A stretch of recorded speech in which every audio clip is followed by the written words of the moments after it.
that we ain't night riders. That we ain't night riders.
Welcome to the Night Riders Squadcast live stream. You are now rolling with the Night Riders.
And we in the building once again. Salute. Iman Perry in the building. Israel Young Lion in the building. What's good, bro? Salute to everybody coming in. Salute to everybody who's going to catch the playback. Bring that beat down. Yes, yes, yes. Once again, it's on. And I am your gracious host, The Dark Knight, aka Counselor Mr. G. And this is another exciting episode of the Night Riders Squadcast. And we are going to go into night as per usual. Yeah, you know what? We're going to get it cracking pretty early, but I do have a few things to point out to you. Yeah, Israel in line. What's up, bro? What's up? Yeah, so I got to point some things out real quick here because I think it would be remiss of me not to acknowledge this because, you know, due to all of you guys' participation and everything. Thank you for helping us cross over the 5,000 subscriber mark in less than a year. Salute to everybody. Thank you guys for sharing, subscribing, all of that. And I'm not really big on, you know, trying to be a media sensation and all that. I think we've done a lot in our little corner of the internet, but it is good to see people showing love and subscribing and, you know, recommending the channel and so forth. So I think this is a pretty substantial feat, specifically in light of the fact that this channel is younger than my main channel. And to be sure, I've been putting more content over here because we do this weekly live stream. And I haven't been doing as much on my main channel because we do have like 2 strikes over there. I think I told you guys before, you know, so I'm still going to maybe try to fight those, but I didn't put any content up over there until. So this one, I was on my way to 5,000 over there as well, but this one happened to pass it. So I do want to acknowledge that, and once again salute.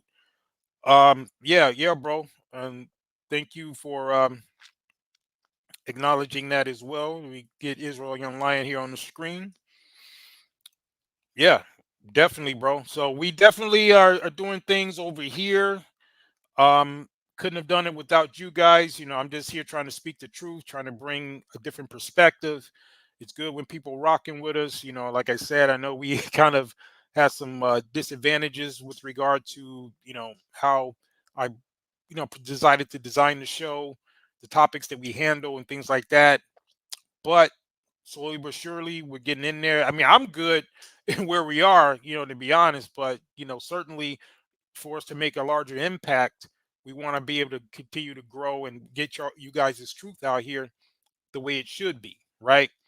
And that's one of my key motivations to doing this. You know, it's not about clout or anything like that. You know, we want to make sure that we bringing the truth out here. We pushing back like we're going to do tonight, because we are going in tonight, and we got some incredible facts that we're going to be bringing out.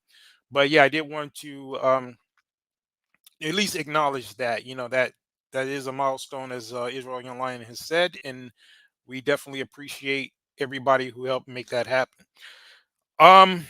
Oh yeah, and part and parcel of that, our strikes on this channel, because we did have a couple over here as well, are gone now, and we may be eligible for monetization soon. Although I'm not sure if I want to do it, as it might restrict some of our plans. So I've been debating that as we close in on this eligibility to the monetization. I may just throw that to you guys to see what you guys think, because from what I've seen, that's how a lot of channels are getting, you know, taken out. Now, to be honest, you know, they still been coming at us even though we don't have monetization right now. But I can only imagine if I decide to go ahead and get it monetized, the type of policing that's going to go on. And I really don't like that, because, like I said, this isn't necessarily an income endeavor for me, and I prefer to be able to have that freedom to go in when we need to. So I don't know. That's just something I've been toying with, because we are closing in on that eligibility. You know, one thing that was holding us back was the fact we had some strikes, but we have the other metrics. I think, you know, we're very close. Specifically, you know, with this subscriber count, I think really all you need is about 3,000 subscribers, and a certain level of what do you call it, the hours watched and all that. So I think we're pretty much there, but I just wanted to let you guys know that I am debating as to whether or not I'm going to go ahead and do that. So I just wanted to mention that briefly.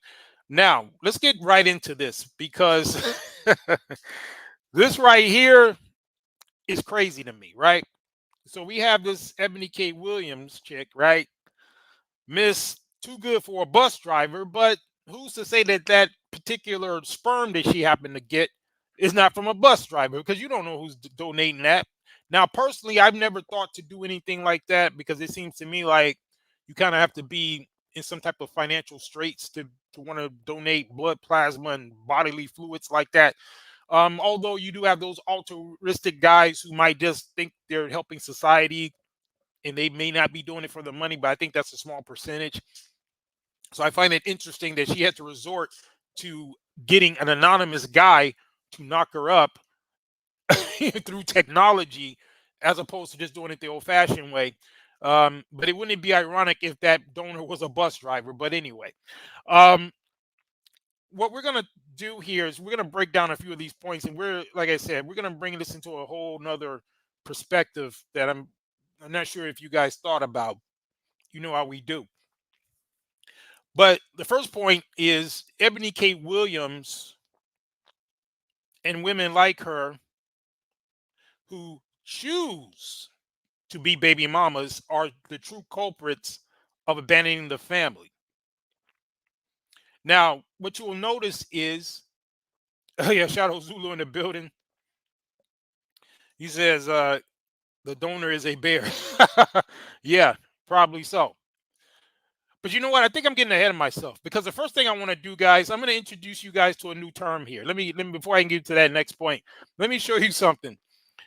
Now, the only difference between hood chick baby mamas, and Ebony K. Williams is hood chicks are old fashioned 304s, and Ebony is a techno 304. Now you heard that here first. Now what's a techno 304? Now you know about the way women, in the hood, how they just pretty much are playing spin the bottle or Russian roulette with their womb. And they're doing it the old fashioned way, right? They got, all the dudes around the block coming through smashing. We know how it goes. That's the old fashioned way. Well, women like Ebony, right? She's still getting knocked down. Don't get it twisted. She's still been smashed her fair amount of times, right? The only difference is when it came to actually getting impregnated, she used technology, i.e., the term that I'm bringing, which is I'm calling her a techno 304. Because there's not a dime's worth of difference between what she's doing and what the hood chicks are doing. There's basically no difference, right? The only difference is I guess you could call it a quote more clinical way that she chose to get inseminated, but the impact is still the same, as we're going to break it down a little bit later. But let me get what Israel Online said. He says a regular white guy who was broke enough to ejaculate in a cup, but a bus driver who makes 60K base salary is wrong. Something ain't right here. Exactly. That's a very good point, and that's the crux of a lot of what we're going to be breaking down tonight. He also says, "Ooh, wait, she's a divester." Yeah. Oh man, we got the receipts. Yeah, yeah. She been swirling for a minute. In fact, she was actually married. We're gonna bring out some clips about this. I mean, I'm sorry, she was engaged. She claimed she was married before, but we don't see any paperwork on that. But she was engaged to a guy, and she left a white guy, and she left him because he chose to spend the pandemic, the lockdowns, with his kids as opposed to her. And she was so selfish that because he didn't want to quarantine with her, she went ahead and broke up with the white dude. But yeah, we got receipts though. But yeah, so let's get in here, right? So, as I mentioned, the only difference between her and the hood chicks are that the hood chicks are old-fashioned 304s and Ebony is a techno 304. Right? Same type of body counts. She just is so pretentious that she decided to do it the clinical way to kind of, overshadow her 304ness, but it's still there. Don't be fooled. And the result is still the same. Which leads me to my next point. Eboni K. Williams and women like her who choose to be baby mamas are the true culprits of abandoning the family. And I want you guys to pay very close attention to that terminology, because if you look at how I titled this broadcast, we said Eboni K. Williams' pregnancy proves black men abandoning their family is a myth. And the reason why I said that is because when you take a woman like Eboni K. Williams and those other hood chicks who decide to get knocked up out of wedlock, they are basically abandoning the family, because from the outset, they're making sure that there's no man involved. If you take the hood chicks that are getting busted down by all these different dudes to the point where she can't narrow down who she done got knocked up by within 5 to 10 dudes, then where's the male abandonment? How is the man abandoning something that he was never there for? He was never even there. So if they can't pin down who their baby daddy is, how does the guy know? So how can he therefore be abandoning the family? When in fact, it is them who abandoned the family when they chose to go that route in order to get knocked up. Same thing with Eboni K. Williams. She basically ensured that this child, I believe it's going to be a girl, is going to grow up without a father. Or even if some simp decides to wife her up later on, that child is going to eventually have to come to grips with the fact that that's not their real father. So in effect, what they've done is that they are the ones that are abandoning the family or the concept of the family, because what they're doing is from its inception, they're eliminating the man being there. Oh yeah, that's how we break it down over here. they don't want to frame it like that, but that's precisely what's going on. See, what they want to do with you guys' image is try to make it seem like every time you see a woman walking around as a single mother or a baby mama, as I like to call them, because to me there is a difference, right? And I'm going to break that down for you guys in terms of showing the distinction between what may be considered a legitimate single mother and a baby mama. So what they want to do is put your image out here for critique and to be so that you can take all the darts and all the criticisms for their bad decisions. So that's essentially what they're doing, and we're going to break it all the way down because we're going to pull up the Monahan report. We're going to pull up some data, and we're going to basically dispel this for all time because we ain't playing around. And again, that's one of the reasons why we even do this broadcast, is to push back at some of these narratives, because it's crazy at this point. And I'm gonna tell you something: if the lies were not so blatant, if it was just if they were not just going so far off the beaten path, I may not even be doing this. But because the lies are so ridiculous, and it's just at this point it's just cartoonish, and they're just putting all of our images out there, even those of us who don't fit this narrative at all, it doesn't matter, because as black men, there you are going to be considered part of this issue just by virtue of your image being them trying to taint your image like this. So that's why we got to push back. But let's get to this this other point here.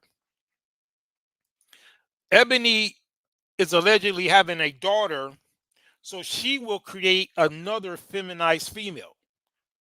And it's going to be assured because more than likely there won't be a man there for any balance.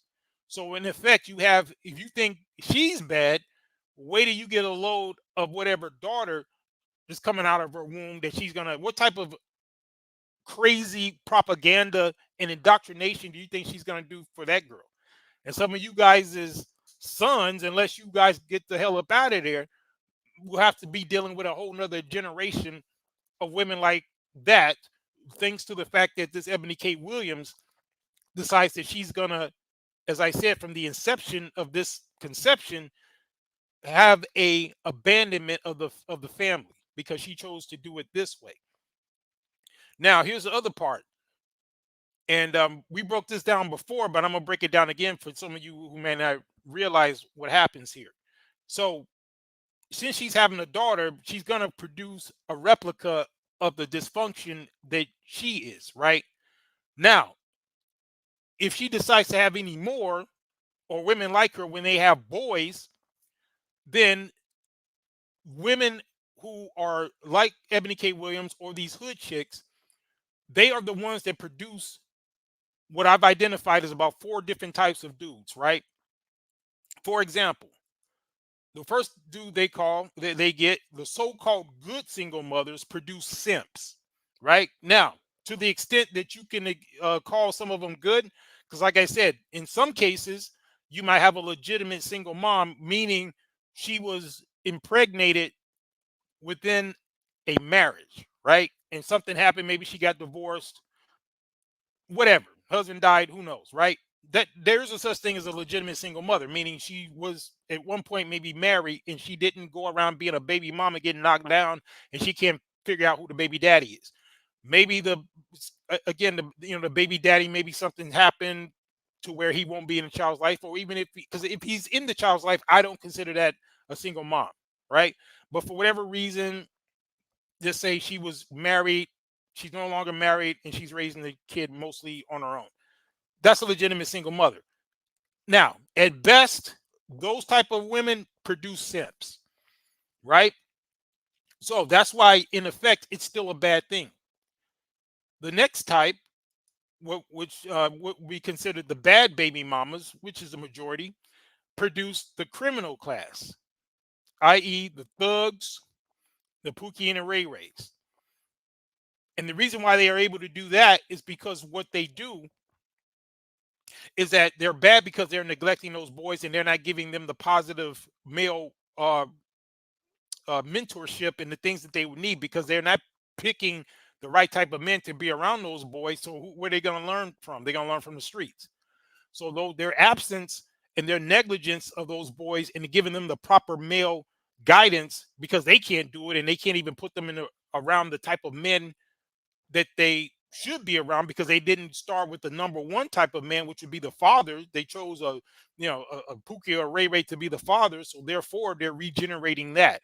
So those would be considered the bad ones. Now, the other type, the overly affectionate baby mamas, produce the son husbands or the effeminate, sexually deviant men. Like that would be like how you get your P. Diddy's and your R. Kelly's. And we did a broadcast about that a while ago, talking about how a lot of these type of men that are being criticized lately, the sexual deviant types, and the guys who got this kind of suspect sexuality and so forth.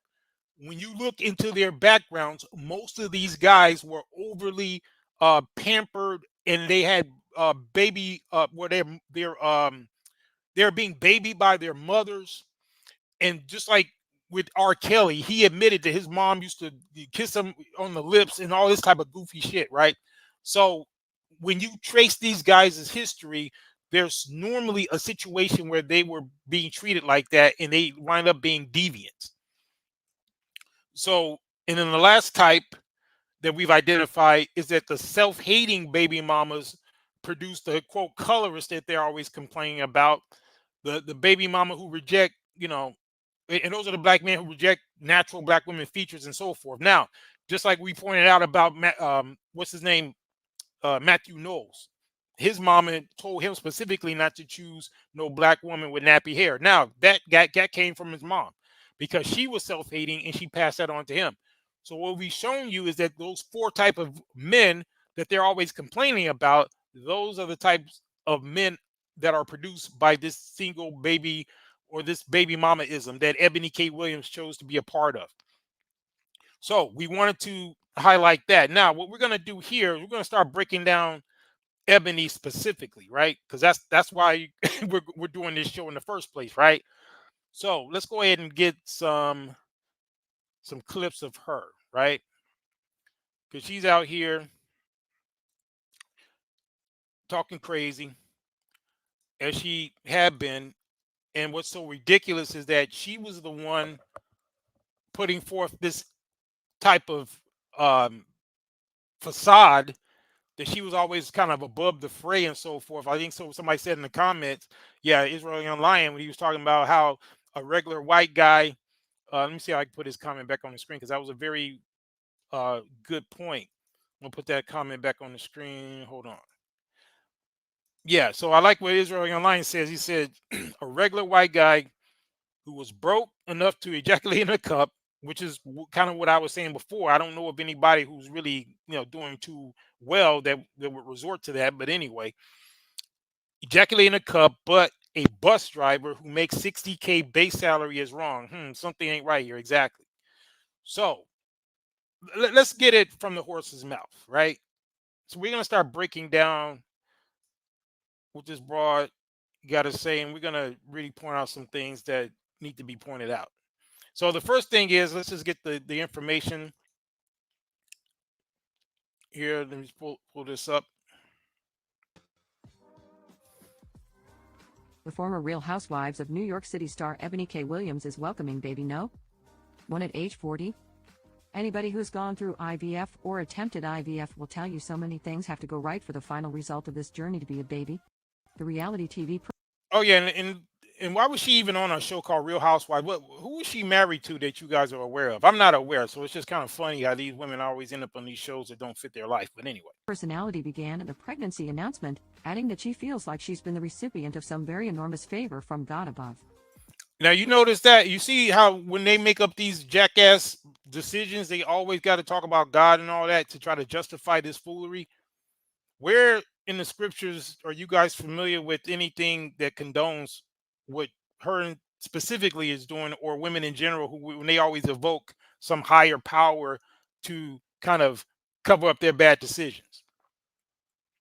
Is that Shadow Zulu says Real House Lies? Yeah, exactly. That's basically what it is. But yeah, we're just gonna get like some outlines here, and then we're gonna get into some of the BS she was saying.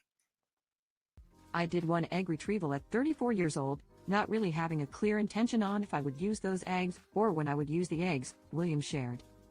And 6 years later, that one egg retrieval led to one genetically normal embryo, which led to one successful embryo transfer and one pregnant. Now look at all this, man. Now she could have just let Pookie or somebody bust it down. She'd have went through all that, right? she up here freezing eggs and doing all this. Like I said, she still already got bodies on her. She was already getting busted down. That's why I call her a techno 304.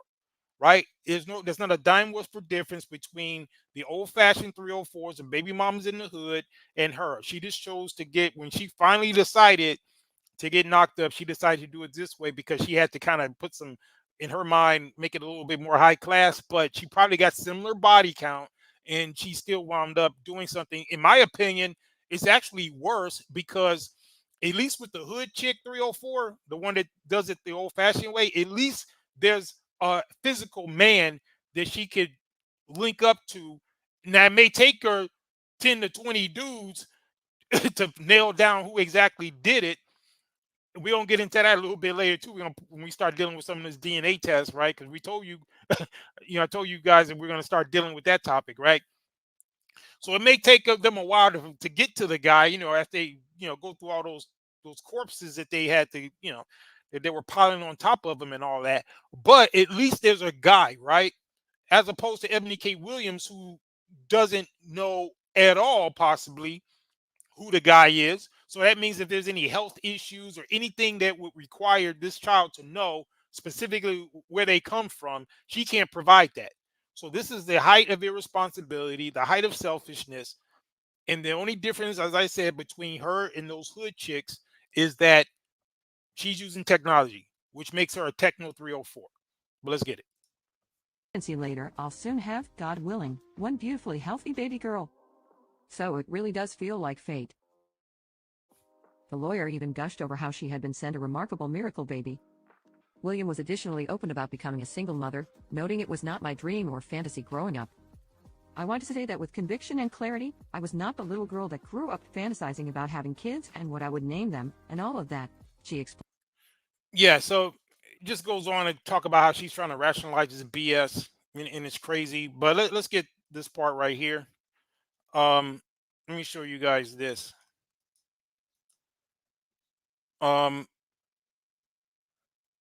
Somebody was asking before about, because I think it was Israel Young Lion. I think you didn't know that she had been a divester at first.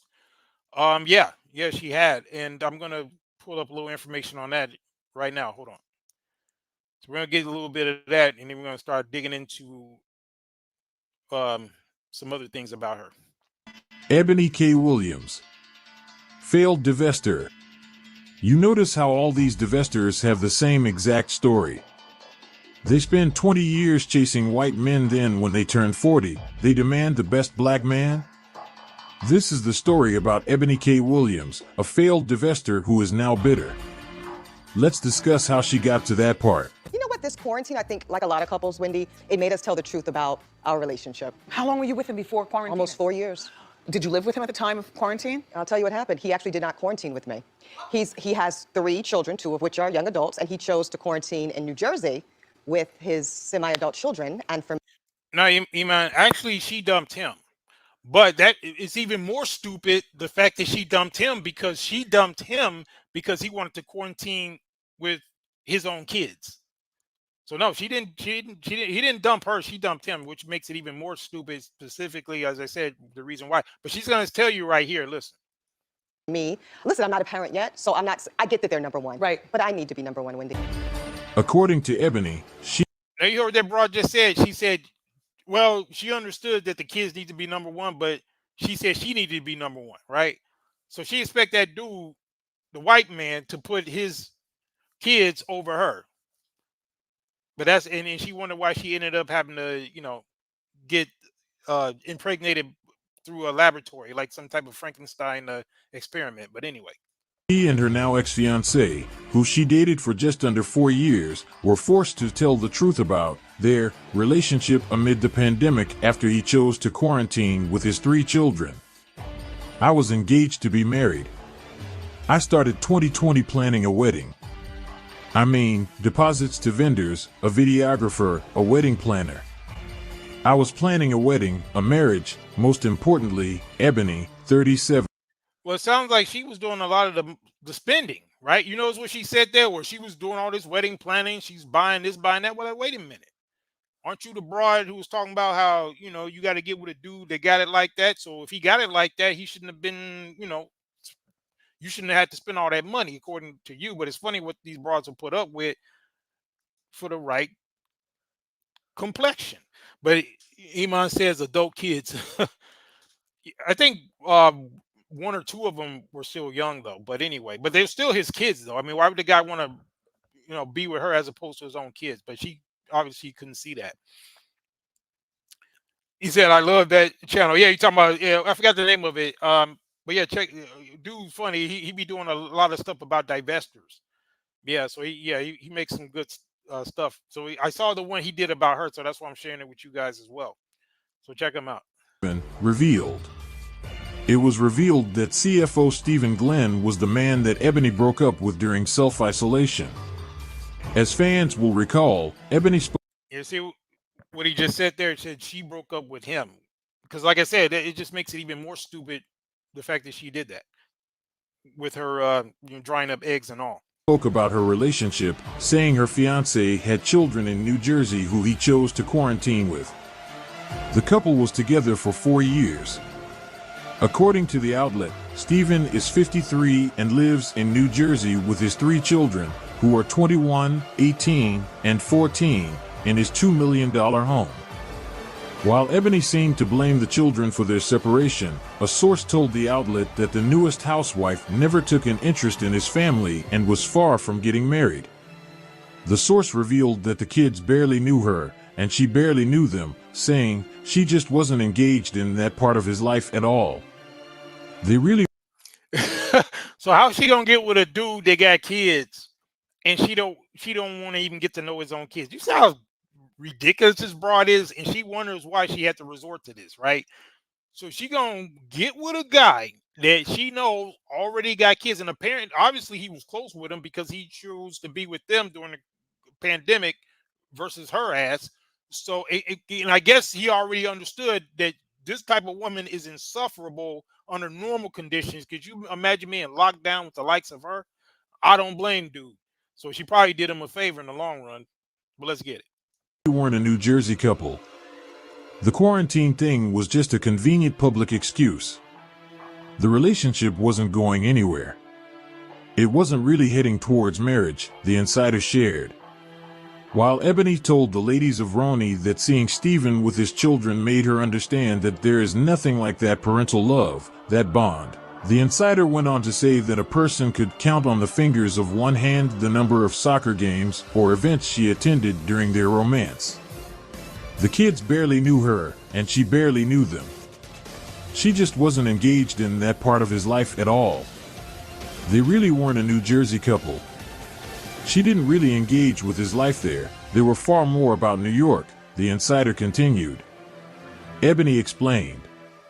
He's a lovely man, just wasn't for me. He's older, he'd been there, done that, didn't really want a new baby. But it took her 4 years, because remember, it said that she had been with this guy for 4 years, right? So it takes you 4 years to figure out, he's not for you. So you just wasted time. So these women be acting like they don't have a biological clock, right? So you're going to spend 4 years of your life, and you're sure he was busting it down the whole time and so forth.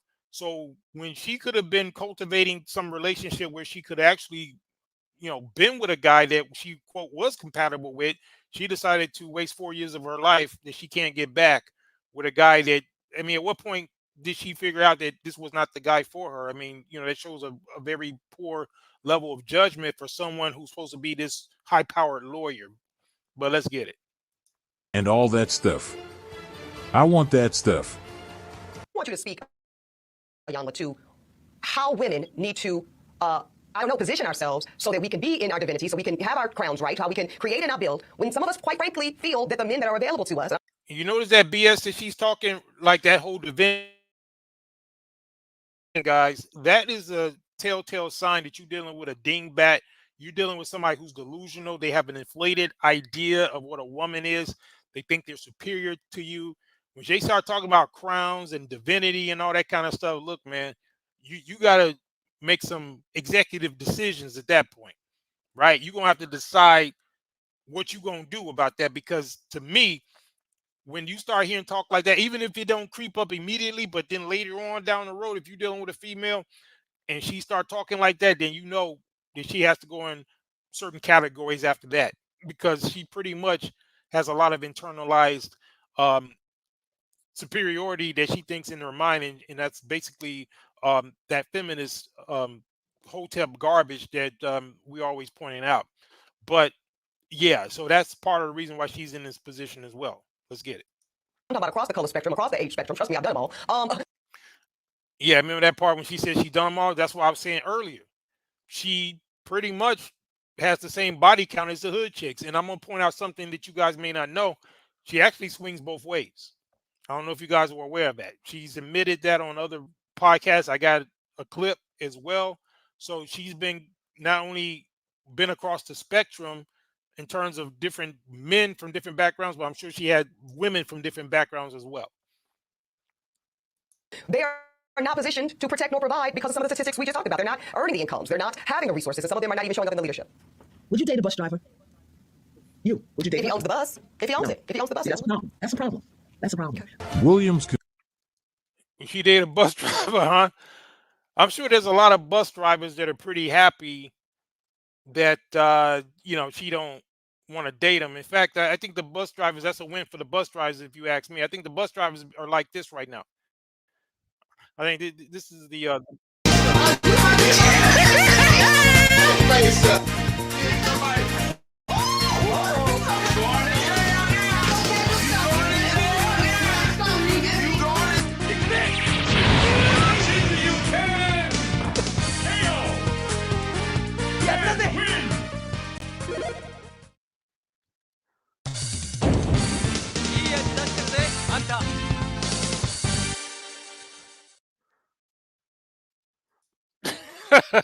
yeah, so the bus drivers win, bro. So they ain't lose. They're not missing nothing by her not wanting to date them, bro. So yeah, the bus drivers win again. So yeah, let's get some more of this foolery. Yeah, I just had to hit you all with that. But yeah, she got some nerve talking about who she wouldn't date, and she ended up having a test tube baby. Crazy. But let's get this right here. Yeah, because I did say that she swung both ways, right? I want you to hear this goofy interview she was in, and pay attention to this type of stuff she's gonna be saying. This is very telling right here. This little interview she. Be powerful. Yeah, I'm gonna play that. Oh, Israel Lion said, "I'm a soon-to-be bus driver." Oh, really? Is that for real? Is that for real? Yeah, get that money, bro. If it's for real. You said we taking W's out here, exactly, big time. But yeah, but if you for real, man, good. Congratulations, man. Because look, you guys make good money. You're gonna be don't let the bros like her talk you out of if that's what you want to do, bro. Just get that money, stack it, and then do what you got to do. He said, yeah, I'm for real, man. Okay, yeah, I encourage that, bro. Go ahead and do that because you're gonna be making good money, and then you just make sure you manage it right. We're gonna be doing some broadcasts about management and of your funds, because I think you may be aware that I spent about 20 years working in the financial industry. So I'm gonna start I'll be dropping gems here and there. I don't give financial advice, of course, because there's kind of laws against that. Doing it in this format, but we do drop some gems here and there. And I'm going to probably do another man analytics where we're dealing with men issues, and I'm going to deal with the finance piece. So yeah, bro, do what you got to do, get that money, stack it, and then you'll be able to decide if you want to keep staying there, or or at the very least, if you're working, for because I know you're in New York, right? You're probably working for the city. So if you want to, even if you stay there, while you're working, you can always invest in, some place that you are going to retire to, or, you can get you some investment property or somewhere. So you got a lot of things you could do, bro. But anyway, just let's pay attention to what this bar is going to be saying. You might be shocked if you are not aware of where this woman's mind is during this little goofy interview that she's doing, but it is going to be very telling. So I want you to pay attention to some of the things she's going to be saying. I'm going to pause it and point it out anyway, but I want you to definitely key in on some of this, what she's saying. Well, pretty is a democratized thing now. Thank God. No, really. Anybody can be pretty. Oh, it's really? one of the Anybody can be pretty. Anybody, child, trust me. It's really about stepping into control and confidence in your look and owning it. Now, you notice that old BS trope. Everybody can be pretty, right? Everybody, so there's no standards, right? And ironically, the broad that's interviewing her going to pull her card and going to show that it's BS what she just said. You're going to see that in a second. But it's funny that these are the type of women who be running around talking about, fat shaming and all this type of stuff, right? Because then everybody can be pretty. But watch how her argument's going to collapse damn near immediately. Watch this. And asserting it, and that actually is pretty. So Dick Cheney, pretty. So she busted her bubble right there. So yeah, what you gonna say now? Right? Because she did say anybody, right? But you see the type of bullshit that these women just talk. But this is the type of woman who's going to be bringing a child into the world without the influence of a logical man. Because remember, she thinks she could be the man and the woman because she got it like that, right? So, but this is her line of reasoning that she will make goofy statements like that, talking about everybody can be pretty. And a woman asks her a simple question, and now she got to change her whole argument. Well, I don't see any intention with Dick's look. Kid Rock, very intentional with his look. Pretty. Could be. Could be. Yeah, she changed it. I don't see any intention. Well, that wasn't what you said at first, though. So that just shows you again how ridiculous a lot of these broad talking points are. Yeah, I mean, I'm not attracted to him, but he's got a direction. It's consistent. It's white supremacist, but it's there. Okay, interesting point of view. Now, Mother Teresa. Beautiful. Yep, and so she's pointing out white supremacists all of a sudden, right? But she was with a white guy, and it's so funny to me that they always can come with this garbage, right?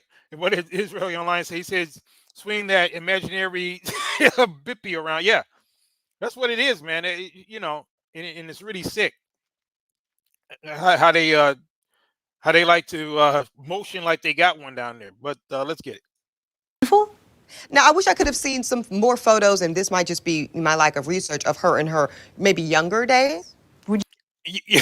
Now look at this, right? Now this part is crazy. Now, number one, she was asking her about, because Eboni talked about everybody can be pretty, right? So she pulls up Mother Teresa, and she can't say that she was pretty. But listen very closely to this, because this goofy interviewer is going to ask her, would she hit that? Essentially, and watch Ebony's answer. Let me rewind it a little bit. I want you guys to hear this, because I want you to pay very close attention to this. Beautiful. Now, I wish I could have seen some more photos, and this might just be my lack of research of her in her maybe younger days. Would you smash? That's not a bad looking woman. Did you guys see that? And why do you think the interviewer even asked her that? You don't think that interviewer knew that she swung both ways? And again, I don't know if you guys were aware of that prior to this, but yeah. Now, is that the response of a heterosexual woman, of a straight woman, of a sane woman? She did not deny that she was smashed Mother Teresa. And look at Israel Online says the fact is nobody didn't want to have this woman's ass tooted up and her face in the pillow is very telling. She's definitely the problem. Yeah. And you could see based on that answer that she just gave right there, how dysfunctional she is.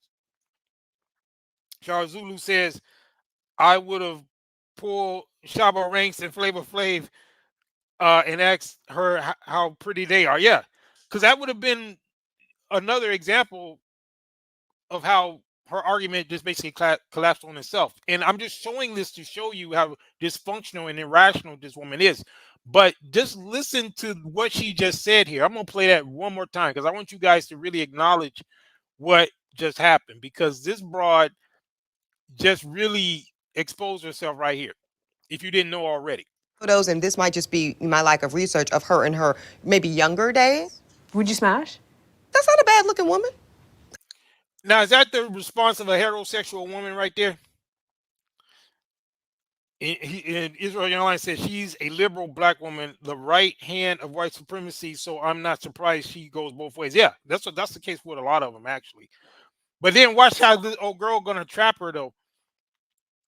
And then he said, most B-dubs are liberals, which means they go both ways. Yeah, you know what, bro? I think there's actually stats on that. I think the vast majority have had an encounter, if you know what I mean. I think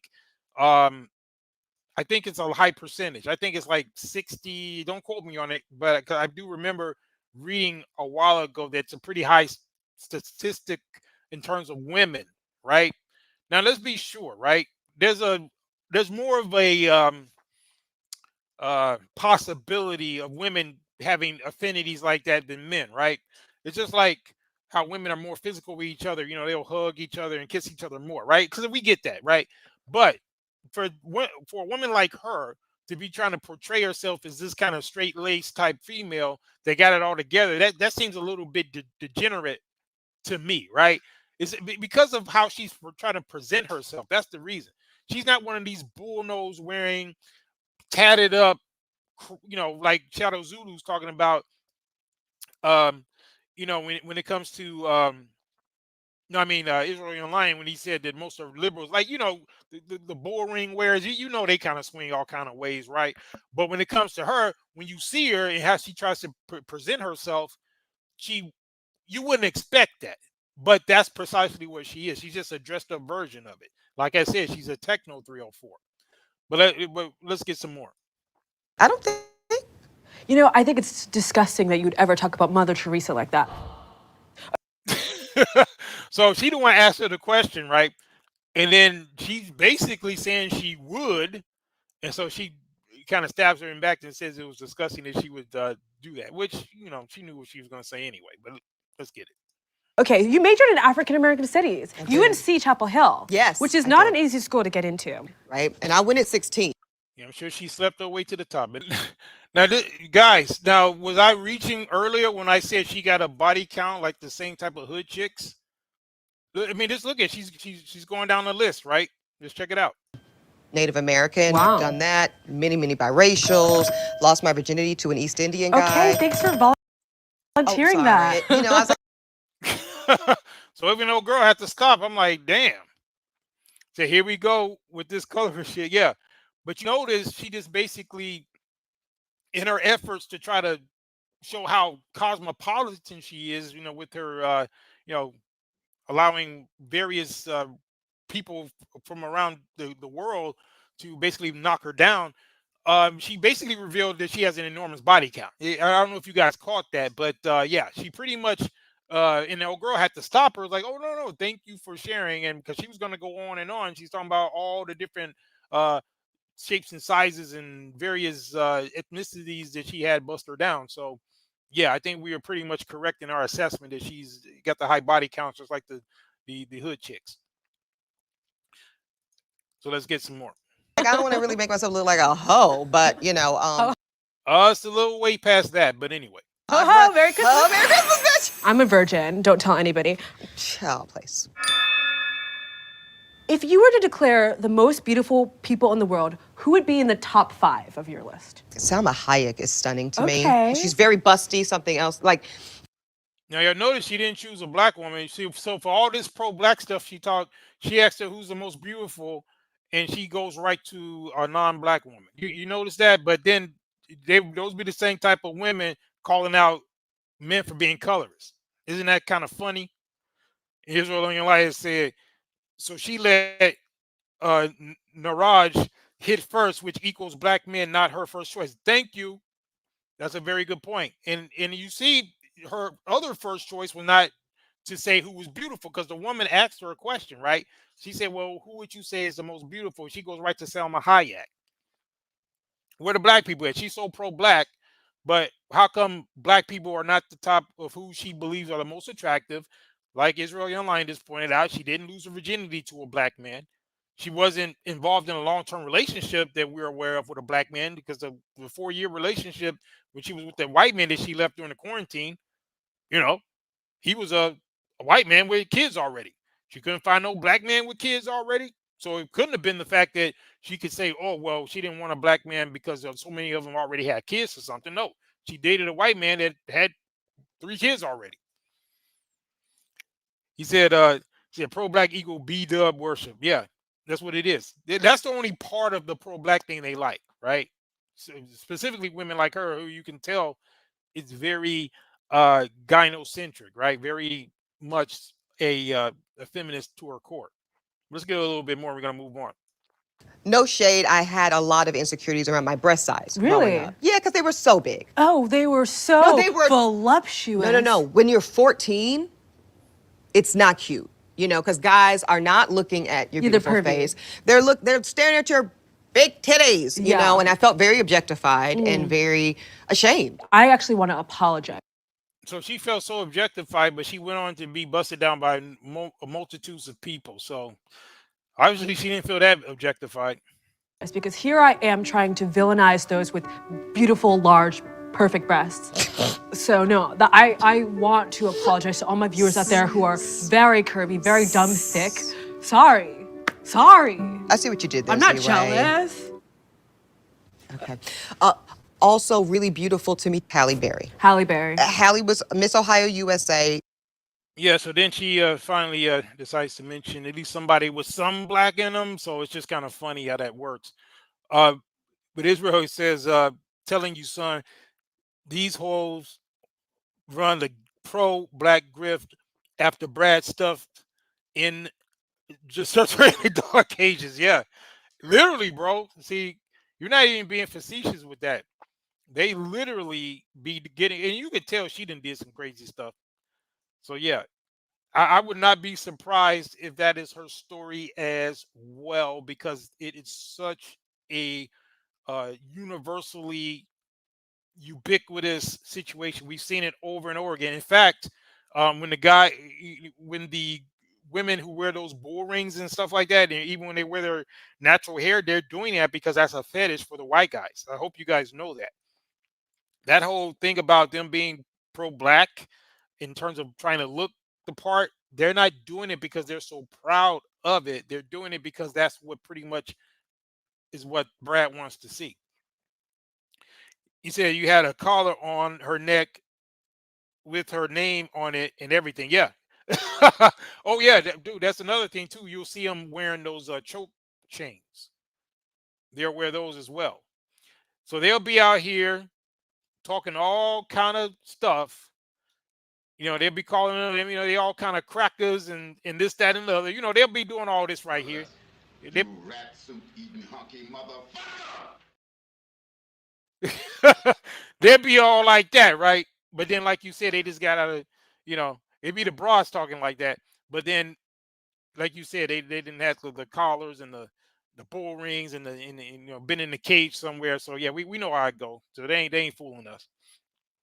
But they be the main ones talking crazy, you know, calling everybody cracker ass crackers and this, that, and the third. But let's get some more of her, and we're gonna start breaking down some facts, because I want you guys to really understand that the point of this is that she and women like her are out here. They're the ones that's really abandoning the family, and they historically that's the one that those are the culprits. But they want you guys to get all the blame for it. So let's let me pull up this one right here.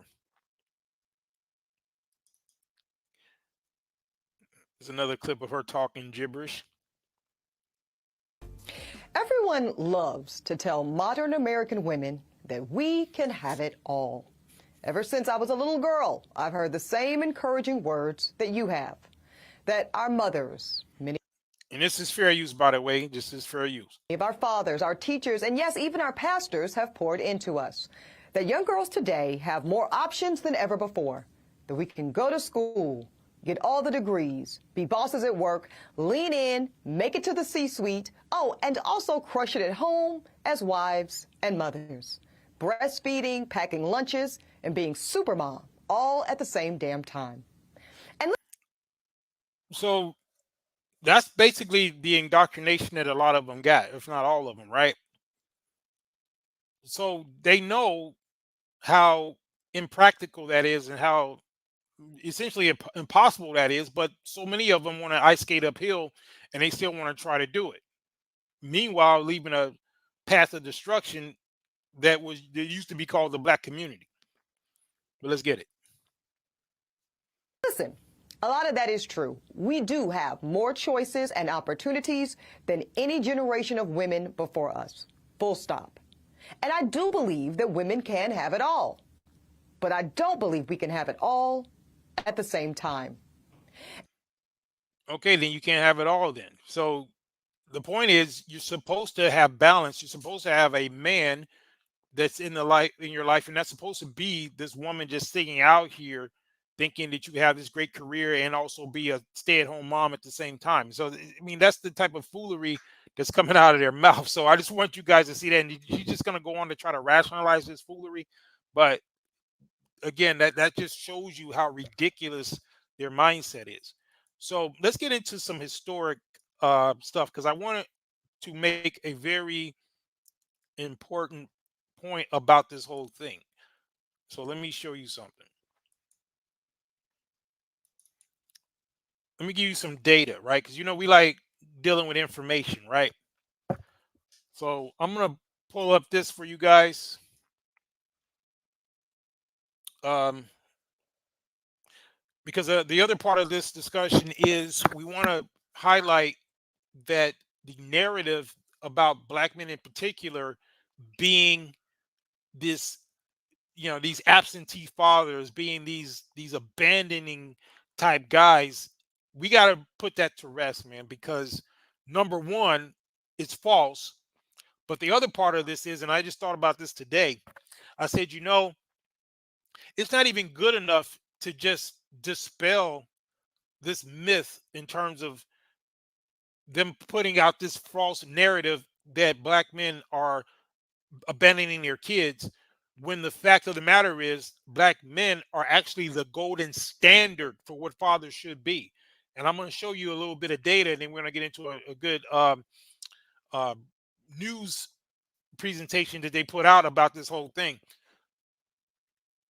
When you understand, guys, what they've done to your image, it will basically make you infuriated at the fact of how they just literally making stuff up.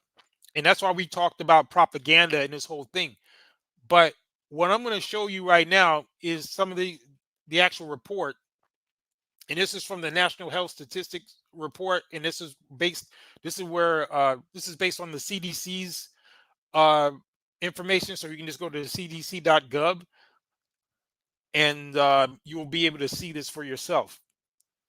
So let me go ahead and share my screen. I'm going to kind of peruse this for you and go through some of these data points, because like I said, that's what we do over here. We're not just making it up as we go. Let me see if I can load this up here. D in the building. Salute, bro. I don't know how much you got, D, but I guess you have to see the playback. So right now I'm just going to pull up some data, because every once in a while, we gotta show and prove.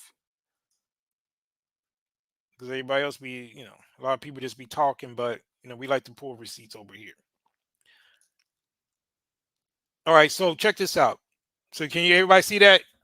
Give me a 1 if you can see that on the screen. This right here, you see that?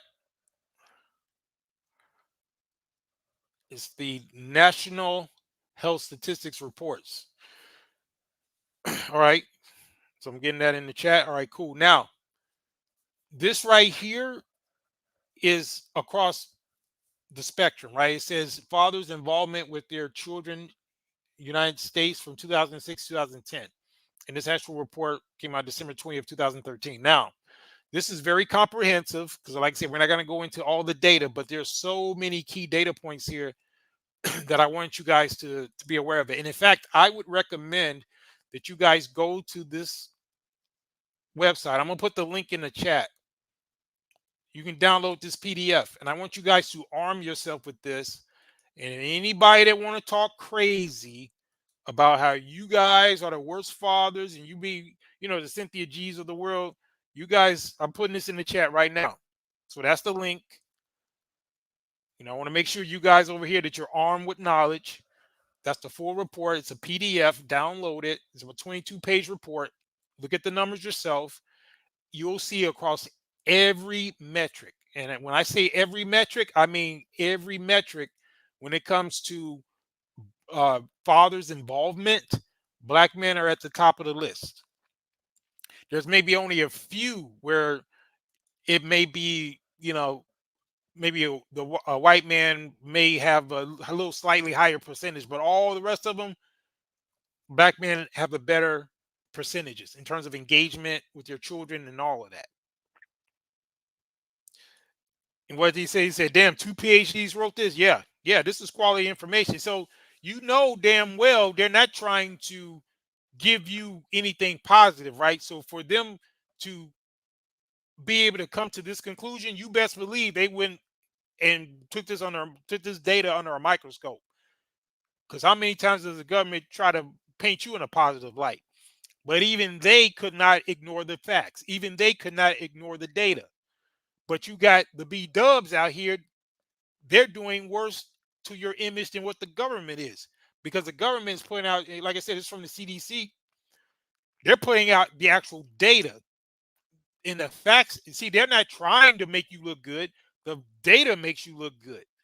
But the B-dubs are out here just using propaganda to soil your image when these are the actual facts.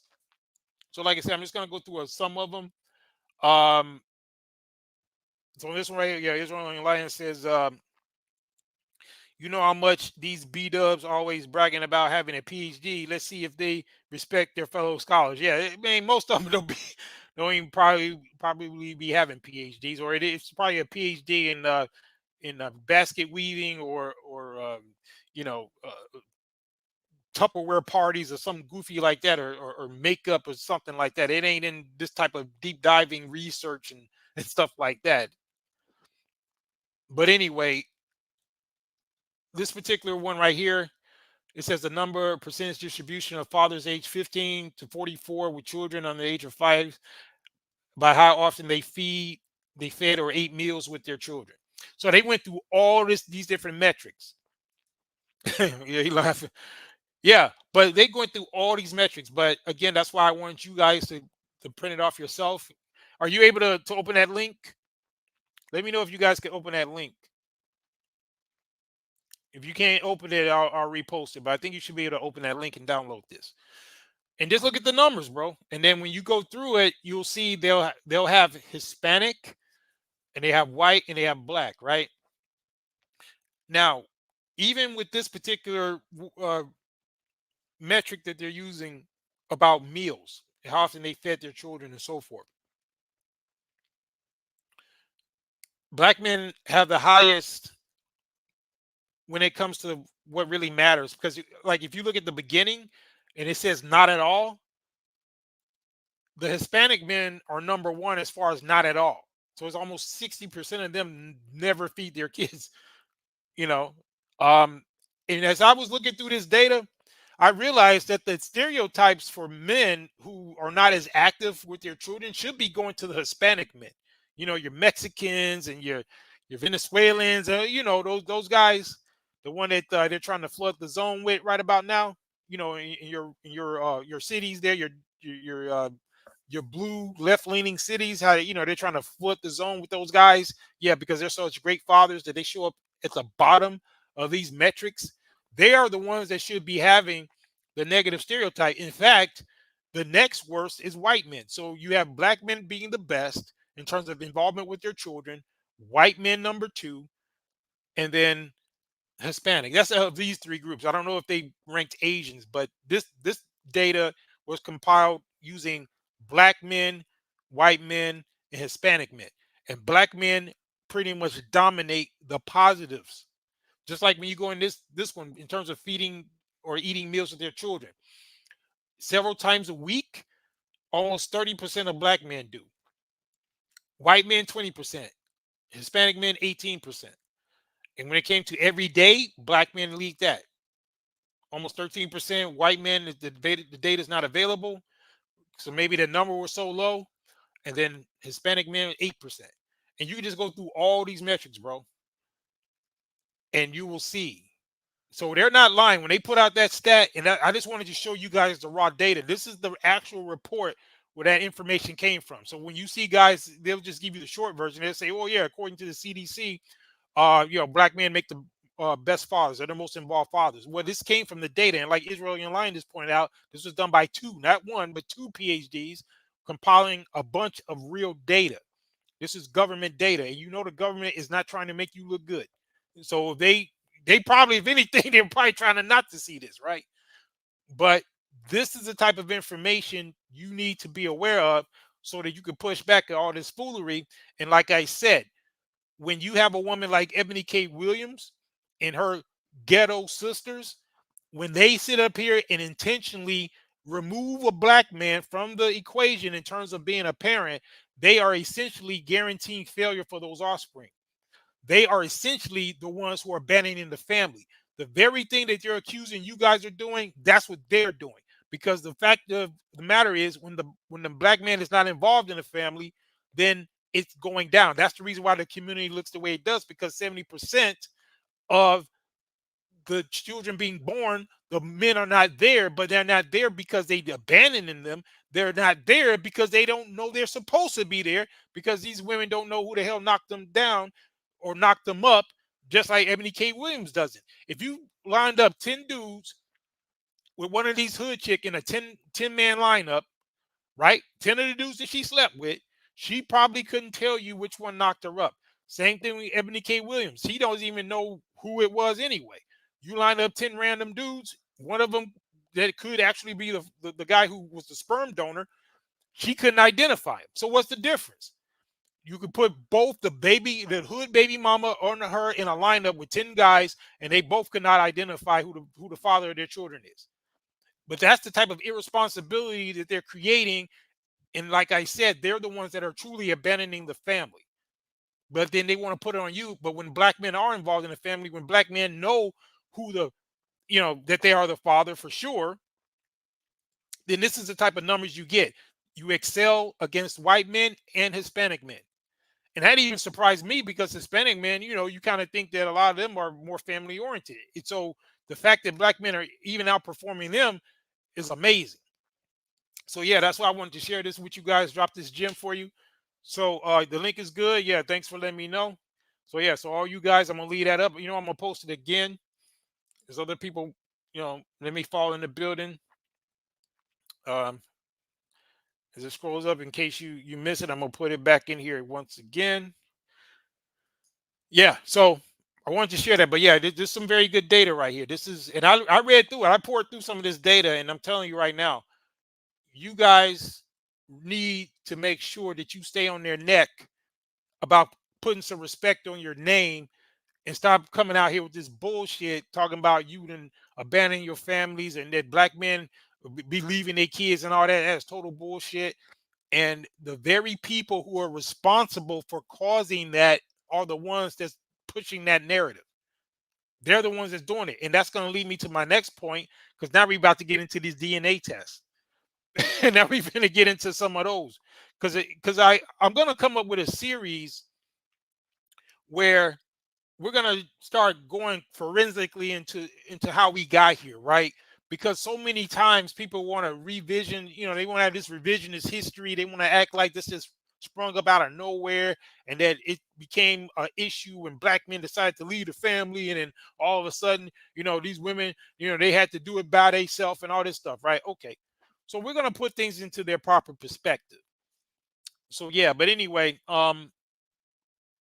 we're gonna start loading up some of these paternity tests because I can show you better than I can tell you. So let's get some of these queued up, and just watch the sheer numbers of these women who are participating in that culture, because that was the turning point that I noticed back in the 90s. It had been going on the whole time, but when you had those shows like Maury, they just basically, revealed it, right, on a scale that we had not seen. But it had been going on since who knows when. But yeah, let's get some of those. So y'all gonna be tripping on some of this. So let me cue those up. We got some crazy ones right here. Oh yeah, this is one right here. This is relatively recent. We're gonna go into some of the history, but this is one that I don't know if you guys seen this one. Check this out.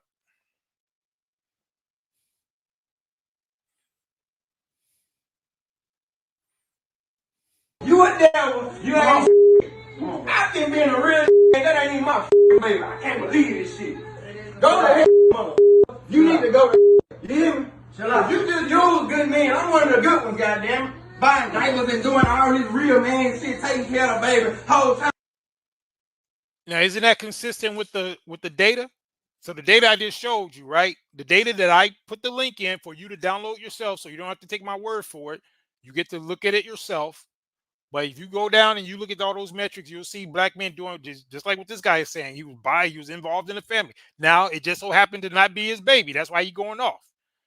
And this chick, I don't know if she's even a B-dub. I think she might be a Hispanic or whatever. I'm not sure. But we all know that that's pretty much the Western women's mentality, right? But this clip right here illustrates the very thing that I'm talking about, in that they want to frame it like the reason why there's an issue is because the men are abandoning something, when it's these women who are making these type of ridiculous decisions to get knocked down by so many dudes that they don't even know who the baby daddy is. So that in effect is what is creating this abandonment situation. So it's them that's doing it. But let's get it. You been around out there in the street. This ain't even my damn child. Damn. You is a devil. This hoe. Man, he going off, boy. He said he's a devil. Let's get it. I understand you mad, bro. Come on. You don't understand shit either. You need to hush your goddamn mouth. I need to stop yelling. Man, look. And she telling him to stop yelling in front of the baby. He don't give a damn, that ain't his baby. Should have thought of that when you was going around getting busted down by whoever.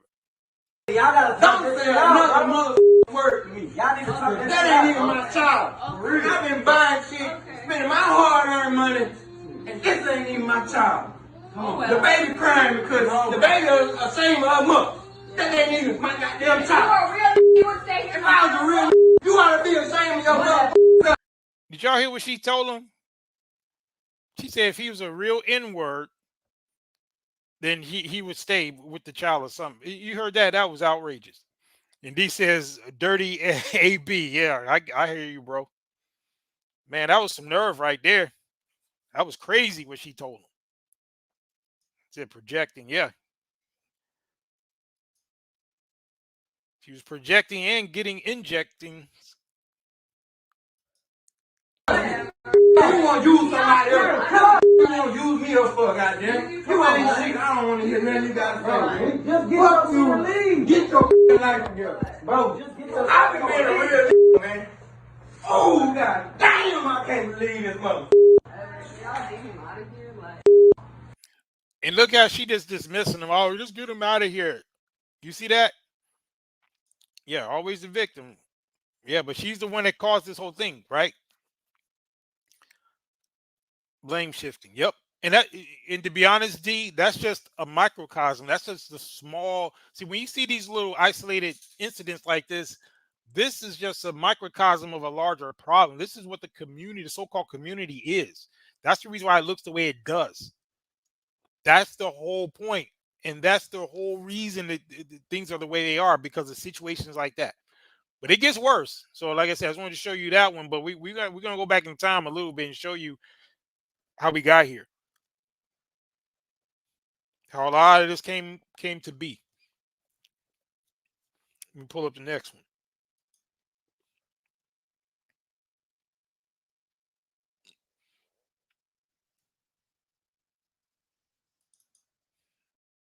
Look at this.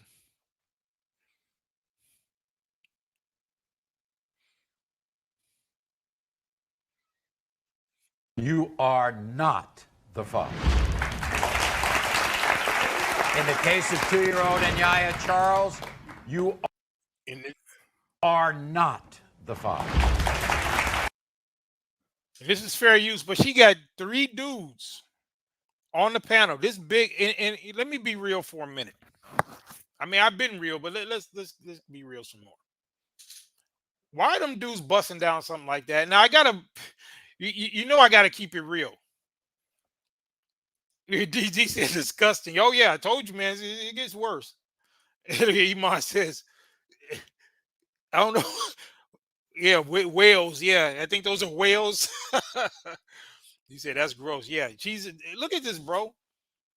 Look at that. I don't know what's more disgusting. Is the optics of her or the fact that you got 3 dudes and then all busted her down raw. And it's more because neither one of them is the fathers. You know, I'm just going to give a spoiler here, but none of them are the father. So this beach whale has been getting busted down. Yeah, them are some desperate ninjas for sure. But let me be very clear, though. As bad as these guys' taste in women is and as thirsty as these ninjas are, at least they were not the fathers, right? At least they were not the ones. Now, again, they can use a lot more discipline, right? They can do a lot better than that, I would hope. But at least they didn't get caught up in terms of being the baby daddy. Now, who's primarily responsible for the guardianship of her womb? It would be her. So the fact that she got these many dudes running up and down through her, that's the issue. So as much as we can go in on them, talking about how poor choices they have, yeah, which is bad, and we can clown them all day for knocking down something like that. I mean, my goodness. But at the end of the day, they're not the baby daddy. Right? D just said nasty, yeah. It's all of that, D. It's gross, it's disgusting, it's nasty, all of that. And then Iman says, them be the same dudes that say they got game. Exactly. Yeah, that's what your POA guys will get you right there. That's because that's about the majority of what's left. But yeah, but check this out. And in the case of and you know how when they get busted, they be trying to run off the stage. I'm not even sure she can pull that off, bro. She probably gonna try, but yeah. But you know how when they get busted, they be all, and that's when I don't know what it is with that. They know they was getting smutted down by so many dudes that it was a high probability that none of them would be the daddy, but then they run off like it's a shock. Because it's like somebody said earlier, I think it was D, said how they, play the victim, right? But check this out. Let's get it. The 2-year-old Anyaya, Mike, you are not the father. See, she tried to get her big ass up to run, but she couldn't do it. So she's still getting up like, like she was shocked. I mean, come on.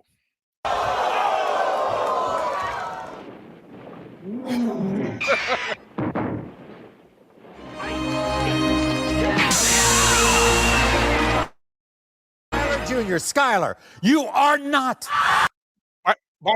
By the way, I didn't do the editing for this, but shout out to the bro who did. This editing is crazy. Like, he just showed Godzilla. Yeah, it gets worse though. Yeah, but let's get some more.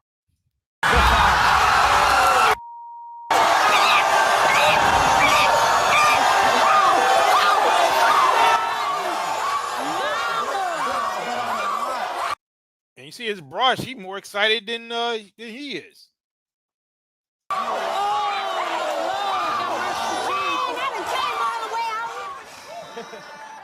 When it comes to 6-month-old Colton, Yeah, we got some snow people in here too, so don't get it twisted. You know, because like I said, we're talking about the Western woman's mentality, so they do the same thing on the white side. So don't. We got the trailer park version too, so don't get it twisted. And D said they need to stop effing. Yeah, for sure. Dennis, you are not the father. When it comes to 6-month-old Taylor, Dennis, you are not the father. When it comes to 6-month-old Colton Sean, you are not the father. And when it comes, I told you. What did I tell you? Didn't I tell you? 'Cause I told you. And when did I tell you? Along.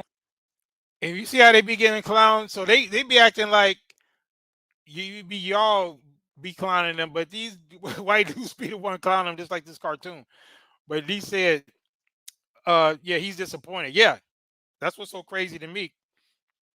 And then my Perry Rowland, it's slut. Yeah, exactly. Yeah, it gets. We ain't done. But check this out. Long time ago. And what did I say will happen when I told you? Exactly what just happened. Taylor, Sean. But look at Broad, like she's fronting like she's so shocked. She the victim, right? So she was one getting busted down by countless dudes to the point where she can't narrow down between at least two guys. Because I'll give them that. I mean, even though that's still some whole behavior, it's still BS. But how you ain't gonna be able to narrow it down between at least two guys? And you got a whole football field of dudes who've been busting you down to where you don't even know who the baby daddy is. That's crazy. Yeah. Let's get it. You are not the father.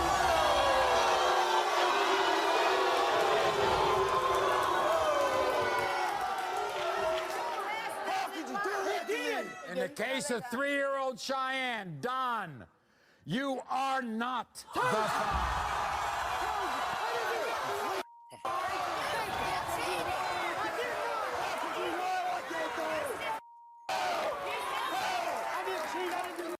D, you're gonna see some ones that's you're gonna be dying, man. Some of these women, it's just gonna be ridiculous, bro. I just want to show you guys this because you gotta understand why things are the way they are. I showed you the data. I showed you that when the men, particularly the black men, are involved, they are very active.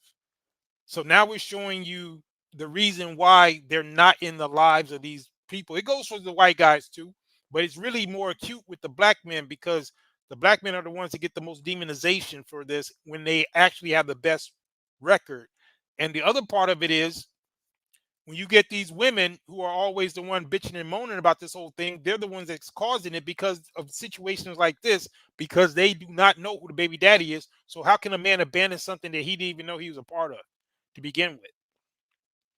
And Iman says, this taking me back to my childhood. Yeah. But now you're old enough to understand how the foolery was going on. It may have just been funny back in the day, but now we can understand the impact of this BS. He says, I remember all these episodes. Yeah, I don't remember all these episodes. So some of this is new to me because like I said, I'm older than you. So I was grown and I was working during the time this was on, but I did catch some of them sometimes, but I wasn't watching this show when it was airing. I was aware of it. Or sometimes I might be at work and somebody might be in the break room watching it or something like that. But I wasn't an avid follower. So this is kind of new to me in terms of the extent to some of these revelations. But it just lets you know exactly how the situation got as bad as it did. But let's get it. When it comes to 4-year-old Anissa, Anthony. You are. Shut up, bitch. You are not.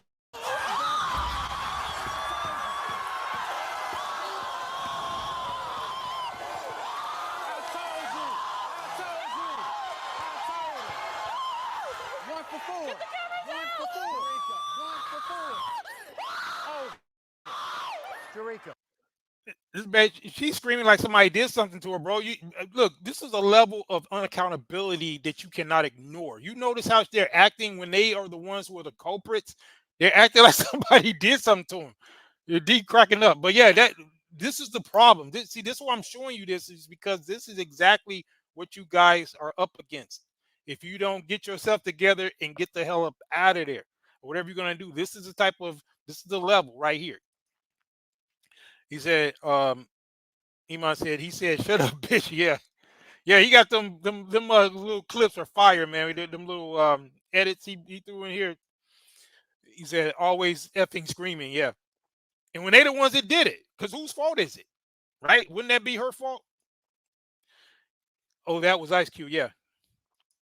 Yeah, that was from Boys in the Hood. No, he's not. He's not the father. No, that can't be right. No, it is right. Okay. When it comes to 26. And another thing you're going to notice, some of these women are actually denying the science. They're denying the DNA, right?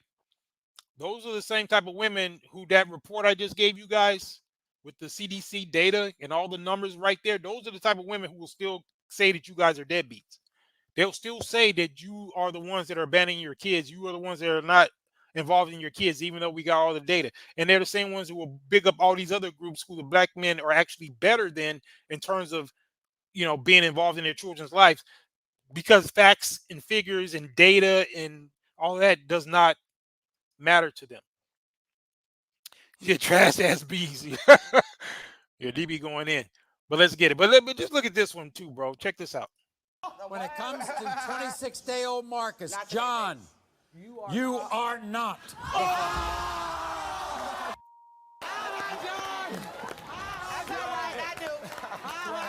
I don't know why that goofy Negro hugging her for. So he's dragging his name through the mud, trying to put a baby on him that's not his. And some of these dudes gonna be simps to be sure. You know, just to keep it 100. Some of them are gonna be simps. They're trying to console the woman and all this kind of stuff. But yeah. Hey. All right, John. When it comes to 26-day-old Marcus Alfonso, you are not the father.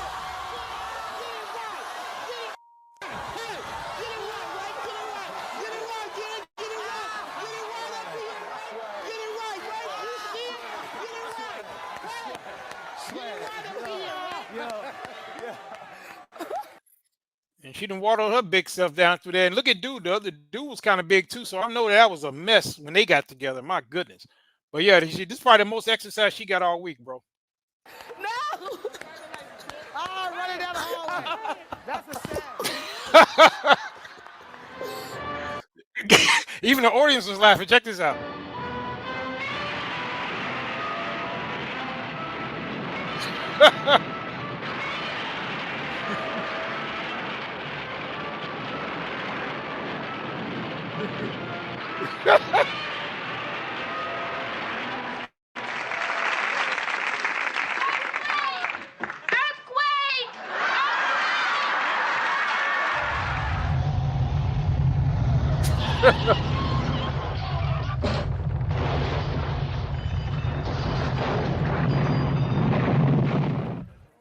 When it comes to 4-month-old Tiana, Robert, you are not.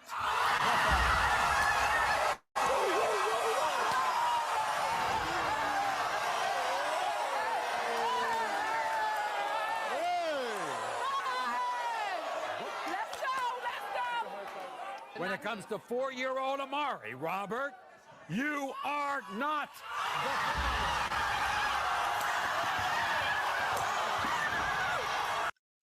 So in that one, it must have been two different bras trying to put a baby on them, and they both was lying. Crazy.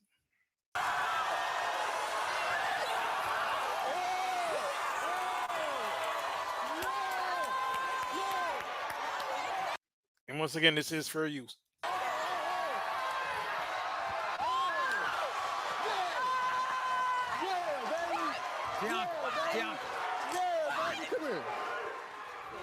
Because when it comes to 2-year-old Amira, Brandon, you are not the father.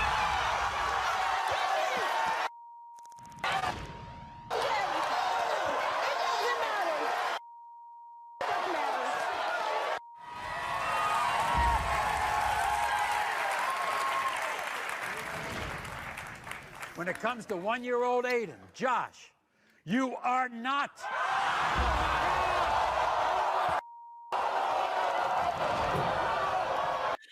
I mean, you think these dudes won the lottery, bro? I'm telling you. But again, it's just like because they knew they didn't want to be associated with that woman, at least to be the father of their children. But you have to ask the question, why would they even be busting down some of these chicks? But anyway.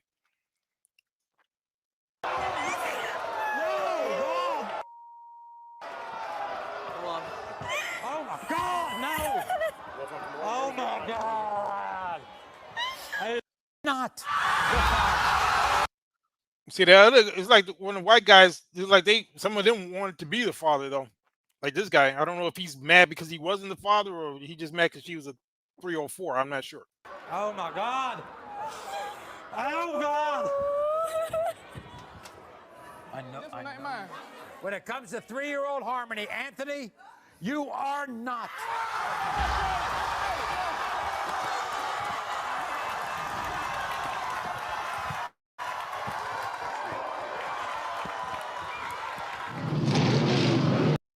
That's the fastest one. You see how fast? I'm playing it again. You see how fast she ran up out of there? The cameraman was even like, damn, he can't even catch her. Look at this broad right here.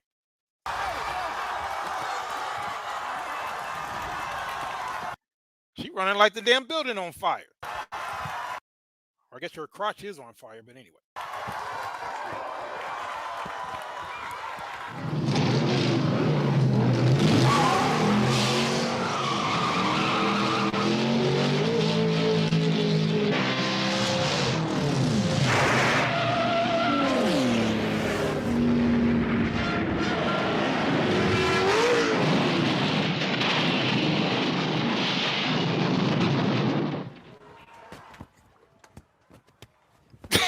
She's still running.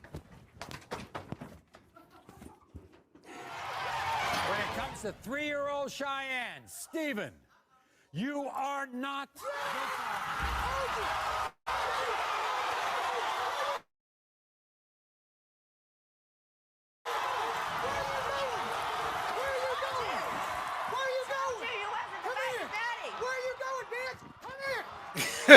That white man was like, where you going, bitch?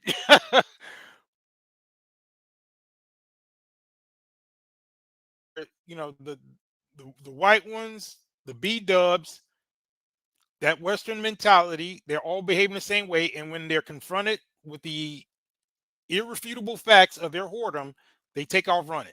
That's all you need to know right there. Yeah, now what you learn? Go back to mama, bitch. Go on. Go where you need to be. You know better. Now claim it again, you child molester. Come here. You know. Important to find out if he's the father. Okay? I want to know. This is the father of my kid. Yeah, y'all always want to see. When it comes to 3-year-old Addison, Cameron, you are not the father. Get out of my face. Go. Get out of my face. Go.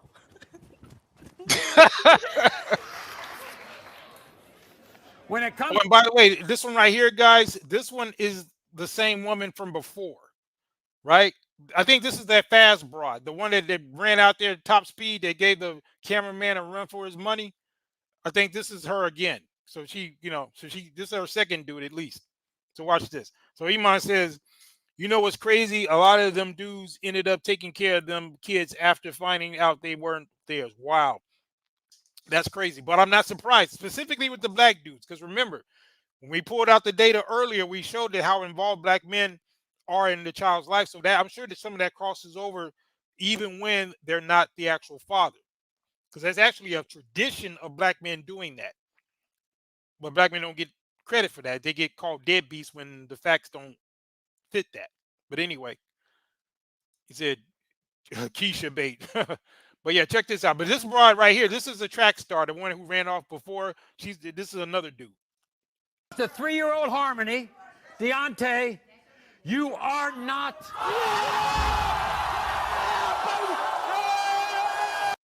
You guess she's walking off this time, right? Because you know how much of a slap fool she made of herself last time, so now she's walking off.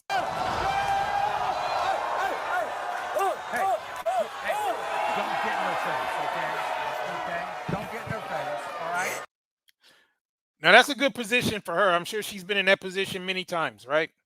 So that's how she got out. There she go right there. That's her. So we let her. She letting us know right there how she got in this whole situation. Right there. It's just funny how she would strike a pose like that under the circumstances. It's kind of funny actually. D says right. Yeah. So yeah, she's been in that position before. You made a mistake. Yeah, there you go. Face down. There you go. Here we go. When it comes to 4-year-old Siani, Chris, you are not.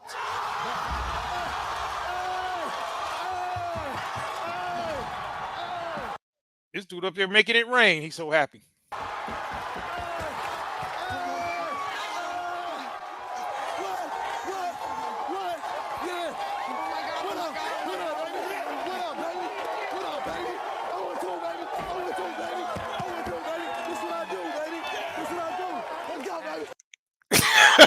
This dude act like he won a freaking championship. But listen, and I want you guys to also understand that when they used to broadcast these shows, they used to demonize the guys, right? They would come out and all the woman had to do was say something like, "Oh, he took care of his responsibility," and I wouldn't be applauding.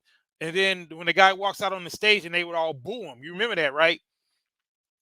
But it was so funny how they would initially seem like they were the little damsel in distresses, right? But meanwhile, they the damn demons.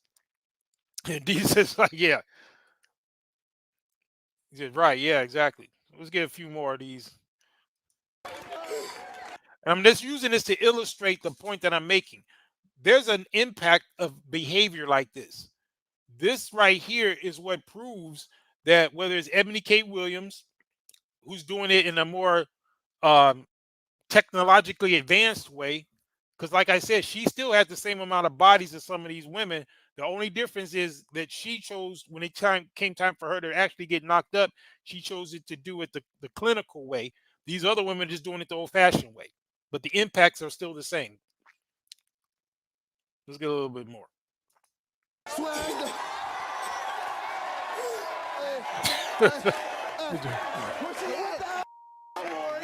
This dude up there doing a Carlton dance, he's so happy.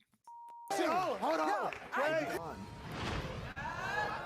When it comes to 2-year-old Gabriel, Tommy, you are not the father.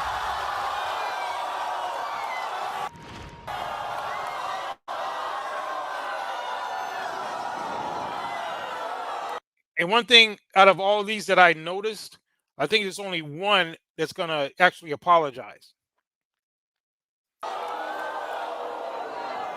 And I don't think she was a B-dub either.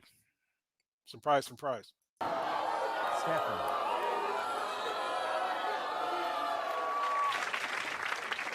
When it comes to 1-year-old Sharon Arthur, you are not the father.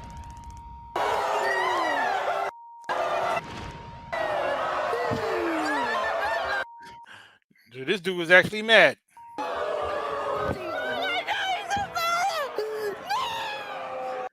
Now I want you to pay attention to what this woman gonna be saying. She gonna be sitting up there trying to deny the actual science.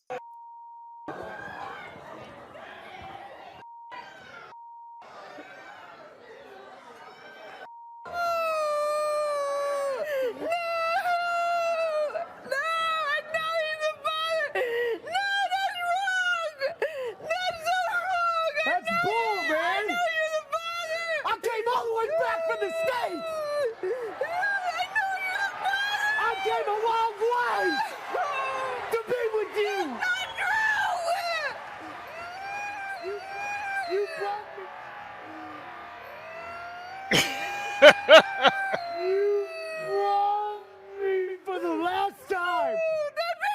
It's over. See, somebody still is his. Well, that ain't what the DNA says. D cracking up. He said, and Iman says, when they deny the results. Yeah, it's just crazy, man. One of them, let me see if I'm trying to find the one where she's going to be sitting up there just straight arguing. Yeah, time wasters pretty much. A little bit more.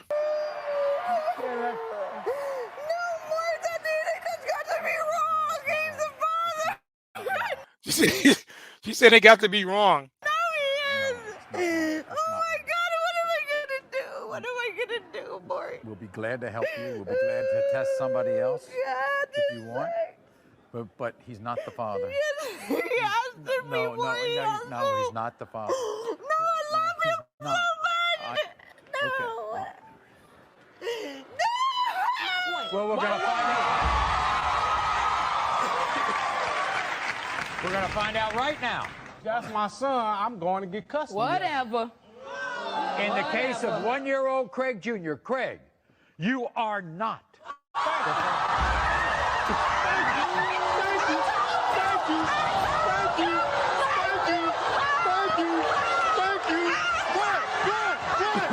When it comes to 1-year-old Jordan, Derek, You are the father. you are not the father. Even the dude who made the video, he laughing now. But look at the look on her face, bro. Look at that. Exactly. Dude, weird faces. That's so dumbass.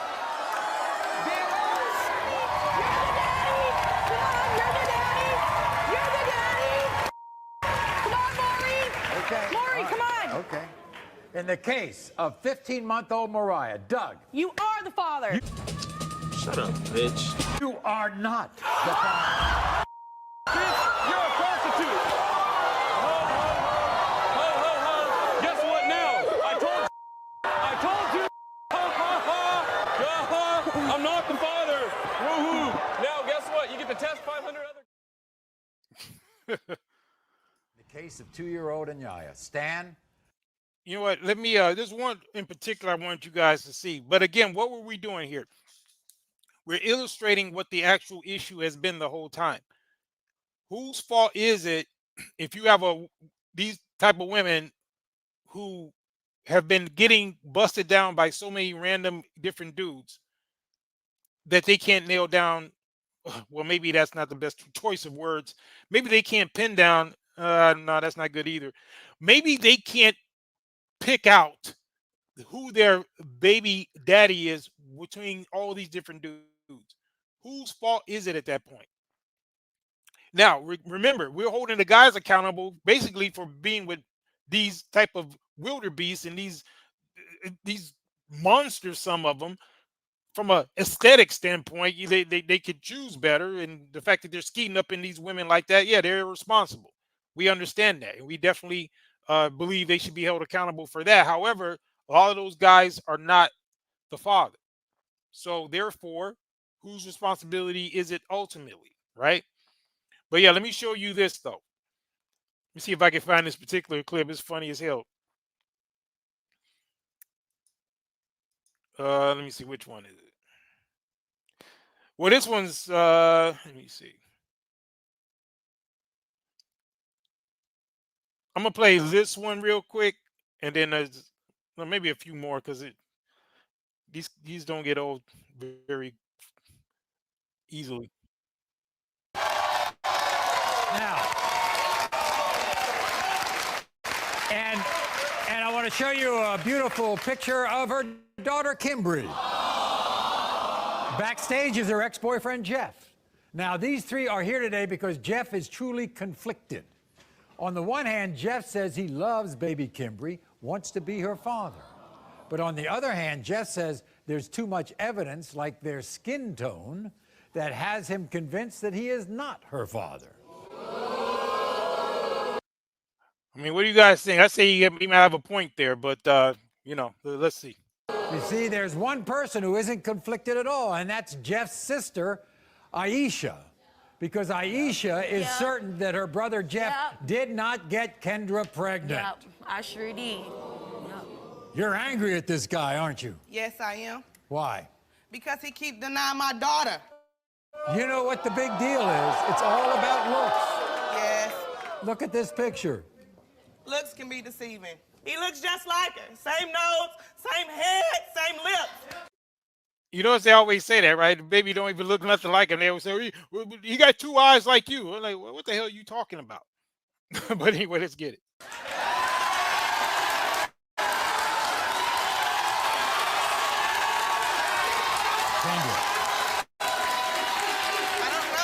Kendra, I'm lost. Guess who he's got in his ear?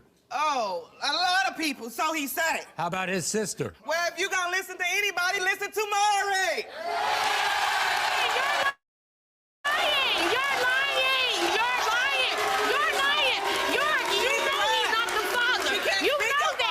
She don't know what I was doing. She wasn't there. Oh, we was best friends. I know everything, honey. Trust me, believe that, bitch. I know everything. You think you know everything? You don't know everything. Trust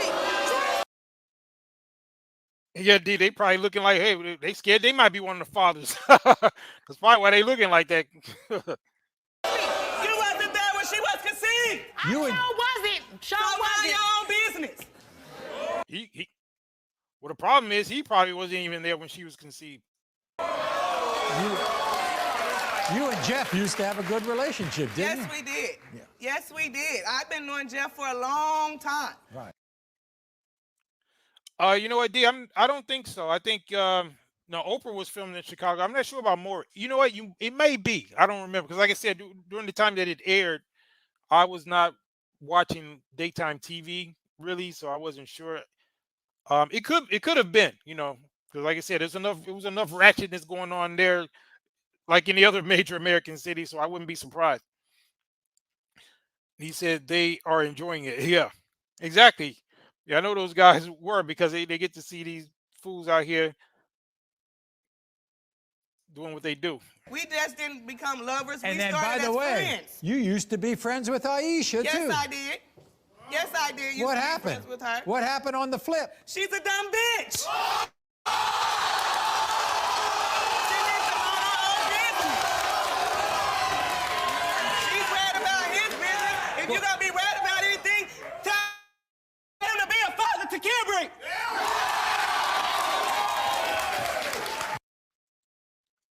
You're gonna see. I mean, from the looks of it, I don't know, guys. What do you guys think before the results? I don't think it's his. I could be wrong. Maybe this be one out of the 500 times. Maybe this one, we'll see. I didn't watch this one, so I don't know. We'll do a little poll, but oh, okay. So you look, D, what you do? Look it up. So first, Eboni said Maury was Connecticut. No, I think he said my mistake, New York. Yeah. So you don't think so either? Yeah, I don't think so either. But let's see. This all changed up apparently when you were about 5 months pregnant, right? Yes, it did. I found out I was pregnant in October. I was almost 2 months. He was happy about the whole idea at the beginning. Right. When I turned 5 months, he drifted off like a raft in the river.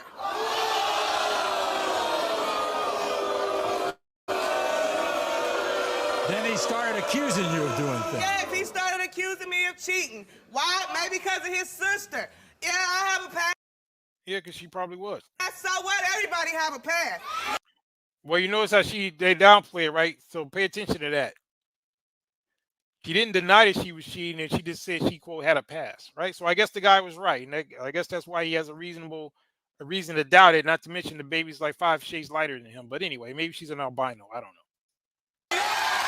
You wouldn't know about my past if I didn't say anything.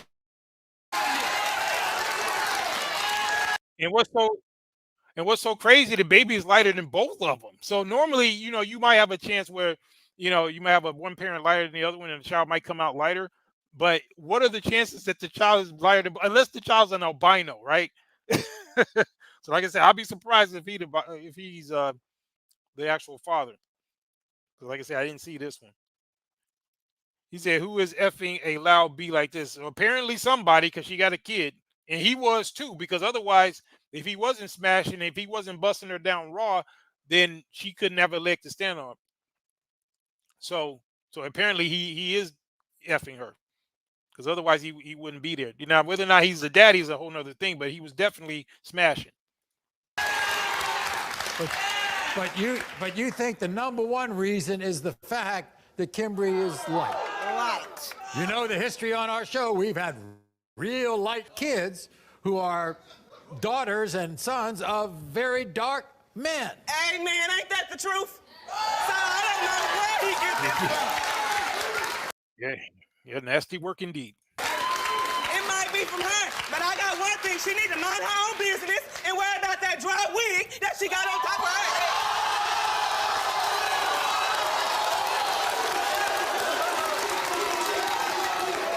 By the way, has Jeff done anything for Kimberly? I can count on one hand how many times he did something for my daughter. He tries, but I guess it's this light-skinned that's throwing him out. We're going to bring him out in a bit, but first, we're going to hear from Aisha. Here she is.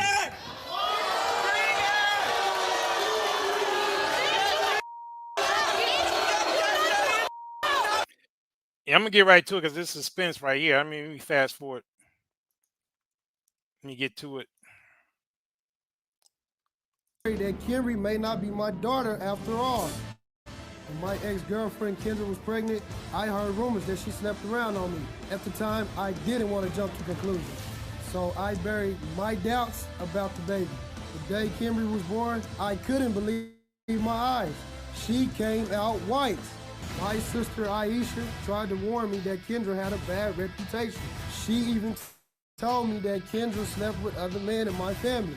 All I want is to hear the words, Jeff, you are the father. Because if I don't, it's going to destroy me.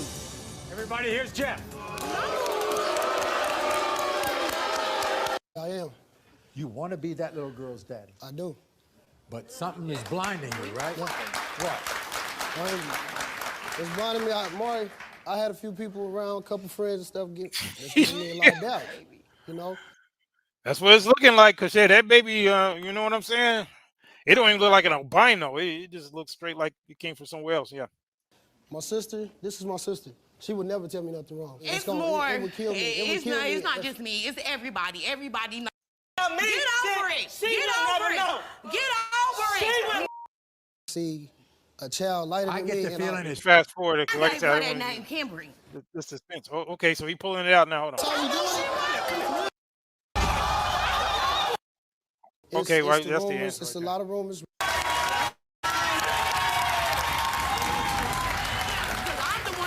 You got a little preview. Baby, that name. I gave her that name, Kimberly. When it comes to 8-month-old Kimberly, Jeff, you are not.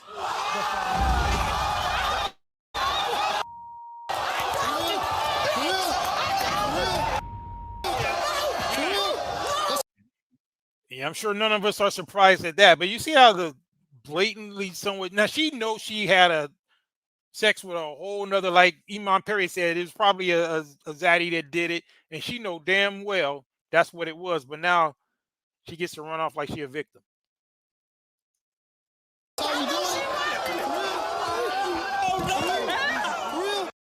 But you notice, remember the correlation, right?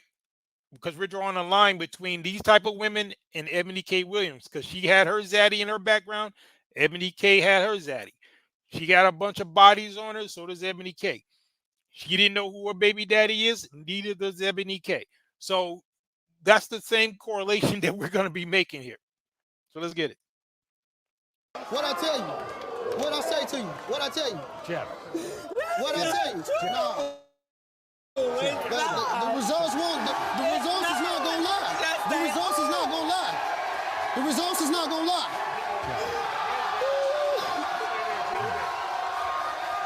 She wanted you to be the father. Okay. All right. Okay. I love that little girl. I love her. And Maury be up there dry simping because he be up there talking about, he be trying to console him and stuff. Well, I know as a host that's what he got to do, but she didn't want him to be the father because otherwise she wouldn't have been fucking around with somebody else. You want to come on national TV to embarrass yourself, Kendra? I didn't embarrass myself because there's no other possibility. Bitch, you know it is. She's still talking about ain't no other possibility. That's crazy, bro. This is crazy. No, it's not. You know it is. Right after the show, executive producer Paul Fallhaber went to go find Kendra. So who do you think it is? He walking out like I thought he was the father. Shit. But anyway, but yeah, we got the point on that one. So let me a few more things here. Hold on. But you see, guys, that is the mayhem that those type of women cause, right? All that type of confusion. Let me see if there's one in particular that the woman was just straight denying it, looking crazy. Let me see if I got it. If not, I'll bring it. I'll probably show you guys next week. But let me see if I can find this one real quick.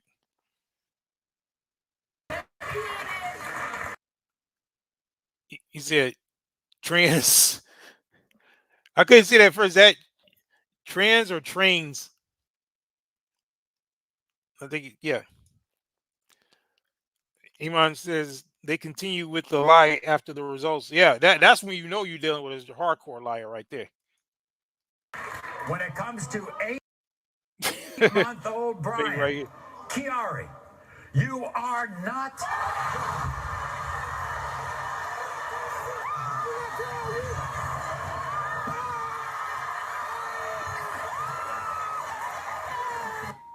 So a man doing backflip.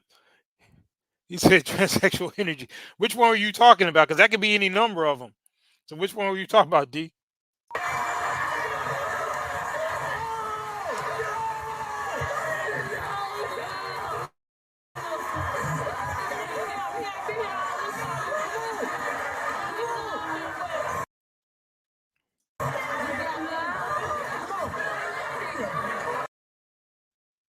He said the majority of them, yeah. And for the dudes that's celebrating, you know, I hope that they didn't wind up getting caught up with nothing like that again, because they dodged several bullets. But, you know, so that would be the criticism we have for the dudes. It's like, look, bro, you can't be sitting up there busting down chicks like that raw, man. It's if you're gonna do that, at least make the broad look like something. I mean, I don't know, maybe I'm being superficial, but what you guys think? I mean, if you're gonna be taking a chance like that, shouldn't the broad look like something? They are basically busting down broads that look like they're from Fraggle Rock or something. I mean, these are like Jim Henson's puppet show type creatures. I don't know what's going on, but these dudes, man, I didn't know it was that bad out there, bro. I did not know.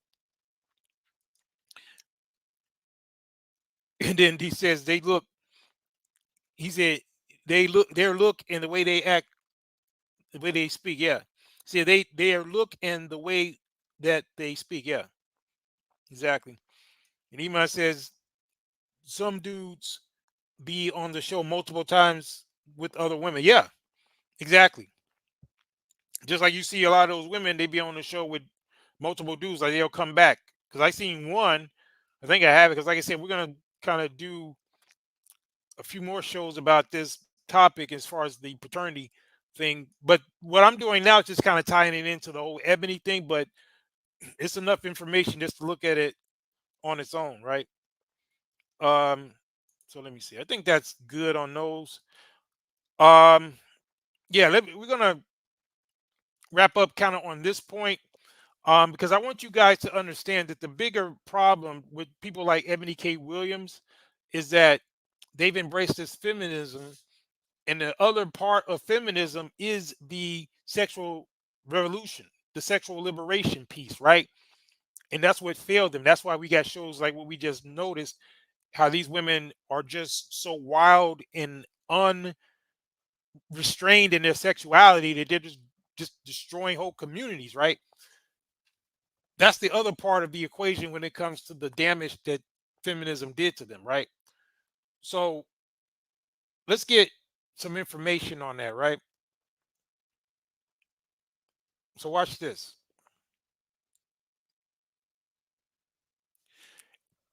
Check this story out. This story is crazy, but I want you guys to see it right here. I don't know if you heard about this, but check this out.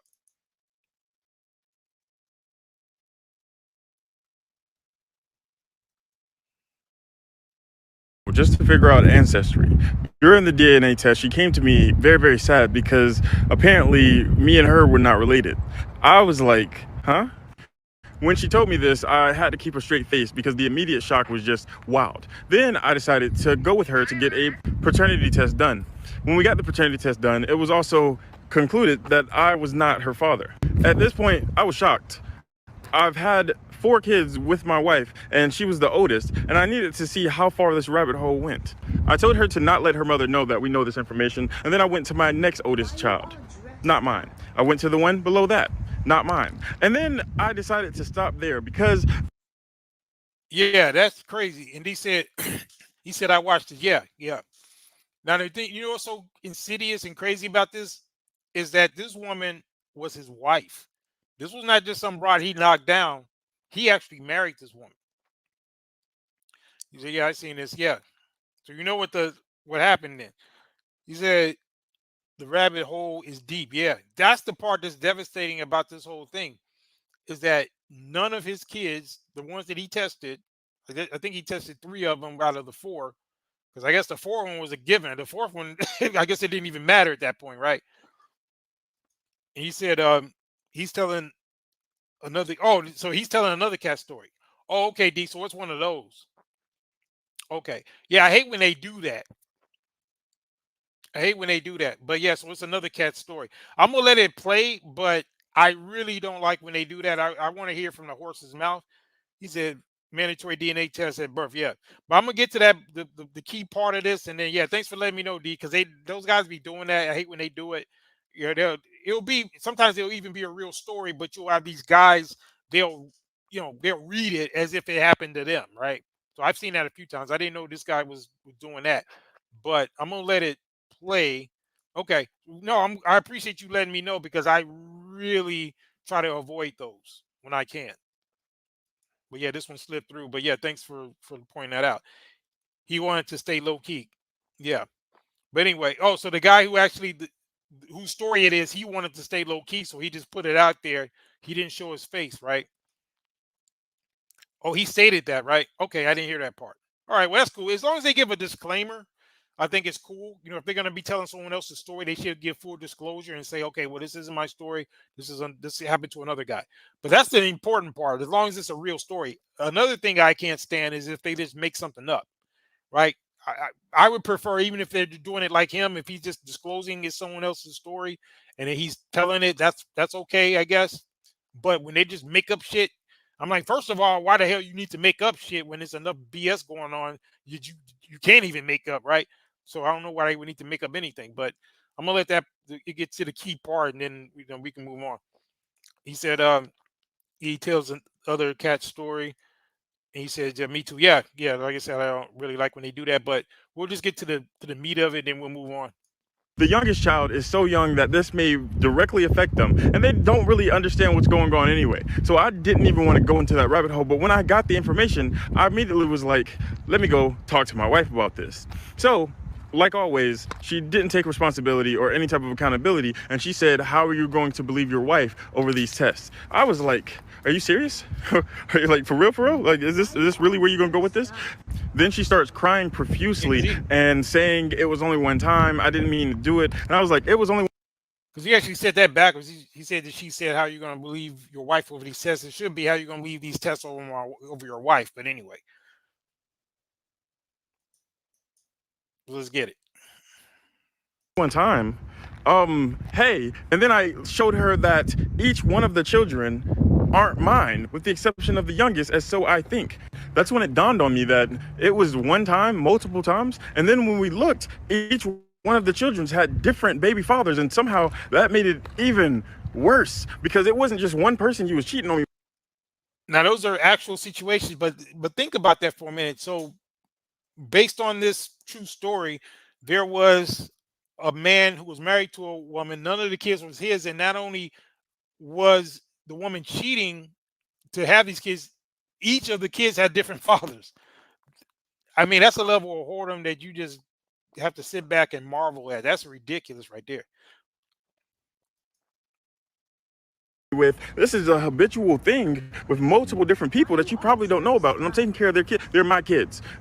I've raised each and every one of them from a super young age, and they stood by me through this whole situation. But to think that she's not who she said she was, because up into that situation, I thought we had a great marriage. I thought we had a great life. I thought everything was going good. I thought that we were building together and already have built together. She is a stay-at-home mom that works on things that she wants to do. She takes care of the kids. She cooks, she cleans, she does everything that's needed inside of the relationship with me. Yet she didn't tell me that she wanted to go outside of the marriage. She didn't tell me that she wanted to do anything. Anyway, after finding out the information and getting her side of the story, I let her know I would need a couple of space. So I had rented a hotel for a couple of days, and I stayed in it. I stayed away. Yeah, Iman. Yeah, they be big on those, man. You'd be surprised where you think all that Freaknik and all that came from. But yeah, it's a very big underground uh, lifestyle with a lot of women doing that kind of stuff. Yeah, definitely. So you tell other cat stories or story. Yeah. Okay. So yeah. So like I said, I appreciate you letting me know that D. But at this point, we're just gonna get the information itself because that ties into the overall theme. So that's the reason why I'm just gonna let him get to that point, and then I'm gonna move on. He said, stay at home. He said, she's been getting banged up in the house. Yeah, that's why she was a stay-at-home mom, right? He said lasciviousness. Yeah, they just be coming out with all kind of descriptive words for them, and they're all correct. Lasciviousness. It was all right. It was good, but I really missed my kids and I wanted to see them. So after a couple of days, I was back inside of the house, but I'm not even gonna lie. I didn't say anything to my wife. I didn't speak to her. She would try to talk to me and I would look away. I would take care of the kids. I would grab the kids, take them to the mall, do different things with them. And everything was I was just trying to figure things out. I was just trying to see how I could make our relationship work, or see if I need to separate and just take the kids myself. Like, I didn't know what to do, if I had any like legal rights to these individuals. Yeah, my name's on the birth certificate, but I'm not biologically theirs. I just wanted to figure things out, but I didn't even get that chance, because 6 days ago she decided, other than taking any type of responsibility, to have a hangout session with the chandelier. Yeah, so that was the ultimate thing. So again, if this was a true story, then she basically took the coward way out and hung herself because of what she did. And it's kind of like, when you see those women on the show running off just to avoid accountability. So that's what that is. That's the reason why they do it. But what is the overall thing, right? We're tying that into this culture of how the women themselves are the ones that are creating these fatherless homes, right? It has nothing to do with the men that are not participating or being there or being active. Once again, we showed the data. I'll put the link back in the box again for anybody else, because we got some people coming in as well. They may have not seen the link. I'll put the link in here again. That's why I titled this broadcast the way I did, is that the Eboni K. Williams pregnancy proves black men abandoning their family is a myth. And according to the CDC, black men are the most active fathers. If you look through the data, that's the link again. And so when you look at who's to blame for the situation, it should be obvious. But you'll still have people arguing tooth and nail that it's your fault. So that's the reason why you got to be armed with the truth. And that's what we do over here. Let's go a little bit more of this. Let's show you guys how this feminism has basically destroyed these women. So watch this.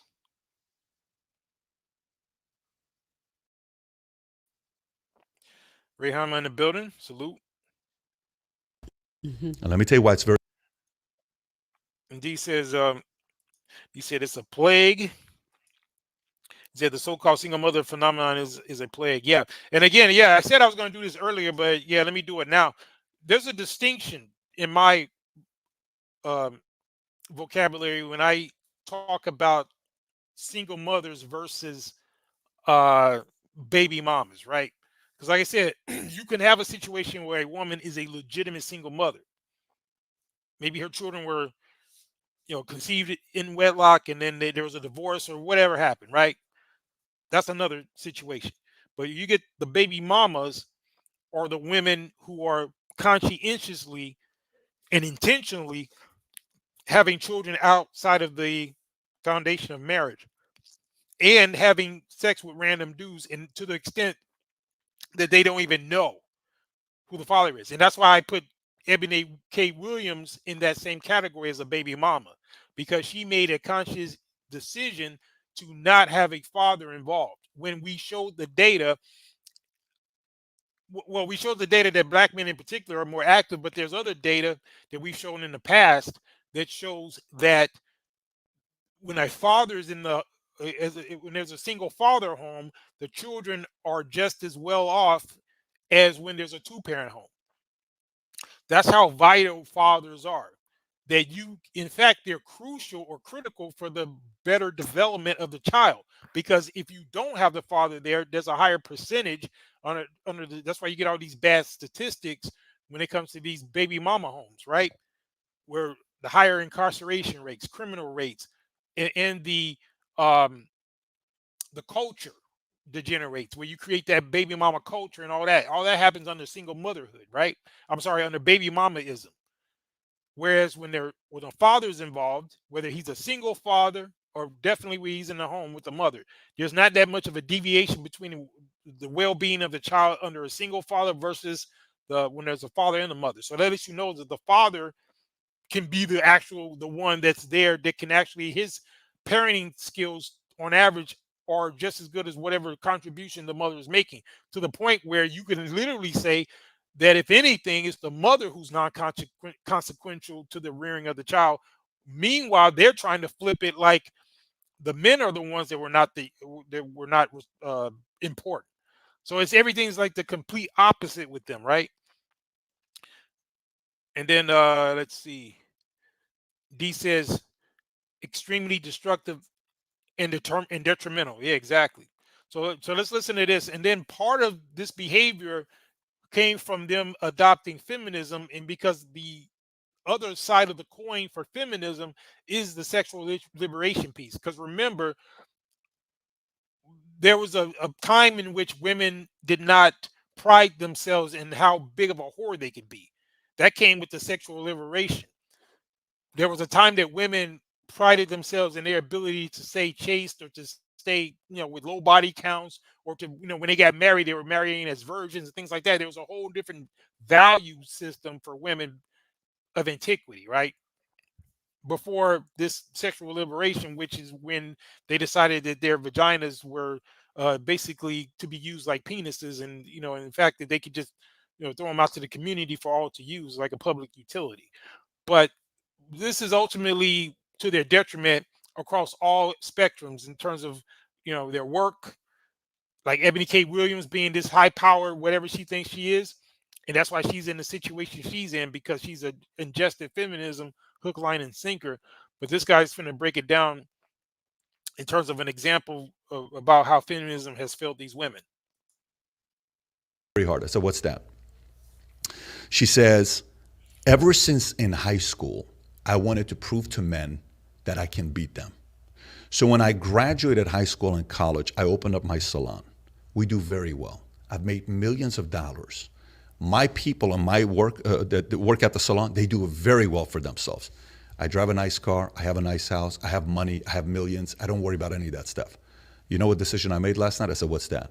She says, I want a husband. I no longer want to compete with men. Mm-hmm. I need them. And I'm like, what? She's saying this in front of 2,000 people with her sister sitting right next to her. Wow. And now she's getting emotional. How many 65-year-old women do we have to hear saying that I marched with the feminist movement and I bought into the fact that men are the enemy? I've never been married. I'm alone and I'm miserable, and I wish I would have never bought into that philosophy. There you go. So the woman in his story, I think, was in her 60s, right? Eboni is in her 40s. Yeah, he must say 65 years old. Yeah, it's amazing, right? It took taking that long to figure this out. But Eboni's in her 40s, but she still hasn't come to that conclusion, because she's still holding on to that strong independent thing, because what? She decided to have a child without a man being involved. And I bet this woman that Valuetainment is describing was not a B-dub. I can almost guarantee that wasn't a B-dub, but at least she came to her senses at some point and realized that she needed a man. Eboni never came to that conclusion. He said it's over. Yeah, she's done. She's pretty much done. But yeah, but at least she came. At least she found it out, at some point. But it's crazy that it takes them a lifetime to even get that far. And he says she will pay a nanny. Yeah, that's what she's gonna have to do. Yeah, that's the other part too. I'm glad you said that because I thought about that earlier. I was like, what's so crazy is that a woman like Eboni, right? So she's going to sit up here, bring this kid into the world, don't have another father. I mean, don't have another parent there. She wants to be this high-powered personality on TV or whatever she does. I'm still not sure what she's doing. One moment she's an attorney, then she's on these goofy talk shows. I don't know, but however she's getting her bag, she's going to want to do that. Once she drops this kid, she's going to want to go back to her old self. I don't think she's going to be a stay-at-home mother type, right? And in fact, how is she going to do that when she's the sole breadwinner? So she's going to be dropping that kid off to nannies, like Dee would just said. She's going to be paying nannies. So essentially, she's going to be abandoning the kid to somebody else. When if she'd have did it the right way, she could have been the one at home with the baby, and then she would have had a man that would have, some simp would have been willing to put up with her long enough to stick around to maybe rear the kid with her. But no, she decided to be a techno hoe instead. And you said her nanny would be the child's actual mother. Yeah, exactly. Yeah, for all intents and purposes. And what I don't respect about Eboni, among other things, in the way she went about this whole thing, unlike there've been other women who have been her age or older that have decided to have these late child, which is selfish. But the best way to do that, because there have been examples of women doing it like this, would be if you're old and by yourself with no man in sight and you still want to have a child, why don't you just adopt? Right? Why don't you just, if the child's already there, go ahead and adopt? And there's plenty of children, and adopt one that's old enough to where, you by the time you're damn near decrepit, that they're not going to be just going into high school and you're ready to croak, right? Get a kid that's maybe 5 or 6 or 7, I don't know, but get somebody who is actually of a certain age, right? And what do you say about Kenya Moore? Well, what did Kenya Moore do? Was she had a birth, right? Did she adopt or what? I'm not sure. I think she was married to a guy. And to think, I used to think Kenya Moore was one of the finest women ever. Very attractive back in the day. She looks kind of crazy now, and I don't really like her personality, but physically she's very much I think in her prime she was probably a 9. And I don't give 9s out often. But when Kenya Moore was in her prime back in the day, I don't know if you guys remember how she looked. Because like I said, I'm older than you, but Kenya Moore, I know Dee's a lot more cynical with his score, but she's one of the few back in I'm talking about during her prime, not now. When she was in her prime, to me, she was damn near 9, if not a 9 solid. But yeah, Dee said she was beautiful. Okay, so even by Dee standards, so I ain't tripping now, right? Because even by Dee standard, yeah, oh yeah, she was banging back in the day, no cap. And then Iman says Kenya had a baby late, then divorced him right after. Yeah, oh yeah, I remember that goofy shit. Yeah, she did do that. Crazy. Yeah, she was it. Yeah, like I said, she was back in the day, back in the 90s or whatever, because she actually won Miss America. And that's hard for a black woman to do, especially back then.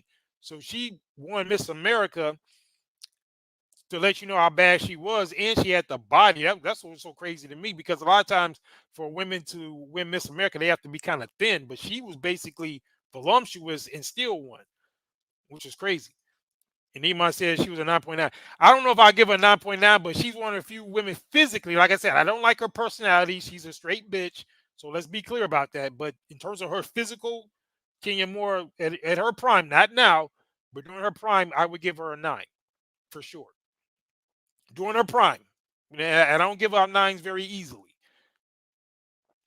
And then, she was like ideal. Yeah, D. I feel you right there, D, because I've said that before too. Said like 5. You said D says like 5 sons with her. Yeah. King C and Red, salute, bro. How you doing?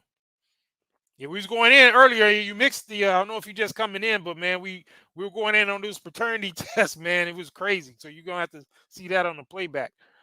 But is it like she was it? Okay, yeah, I read that. A 7 at her best. So yeah, so D still be giving those low ass ratings. Okay, yeah, King C and Red. You see the playback there. You see us going in on those paternity tests because what I'm doing, bro, is that I'm showing the correlation between these hood chicks, the ones that's the baby mamas who don't know who their baby daddy is. So what's the difference between them and Eboni K. Williams? It's the same thing. It's just by a different name, right? And I got a new term for it because the old fashioned 304s versus Eboni K, which is she's a techno 304. She's just using technology to basically be a single mother, which creates the same dynamic because like what me and D was talking about a little earlier, is that she's basically just going to let nannies raise her kid. She's going to be the same type of absentee parent that they accuse you guys of being. Even though we're pulling out the data, and that's another thing you're going to see, King C and Red. We pulled out the data, actually dropped a report. I'll do it for you guys coming into the building. It's like we got a few people in the building coming in. I dropped the whole CDC report because I know you guys are familiar with that report that came out saying that black men are the most active fathers. Well, I have the actual report right here. I'm dropping it in the chat for like 3rd time so that you guys can have that and be armed with that information so that you can push back on all these fools out here trying to claim that black men, for example, are not active or that they're deadbeat fathers when black men are actually the most active fathers, beating out white men and Hispanic men. And the numbers are right there. So it's crazy. But anyway, let me get another one about this feminism to show you how these women, particularly black women, who really the ones who got took. Because they really didn't even get nothing out of it, to be honest. Because I showed you guys that clip last week when that black woman was complaining about how within the feminist movement itself, there's disparities and how a lot of their particular needs are not being met as, quote, black women. They're being ignored. So let me get this straight. The very thing that you call yourself getting involved with feminism was because you were so discriminated against by black men. You're actually getting more discriminated against by the white women in the feminist movement. Got it.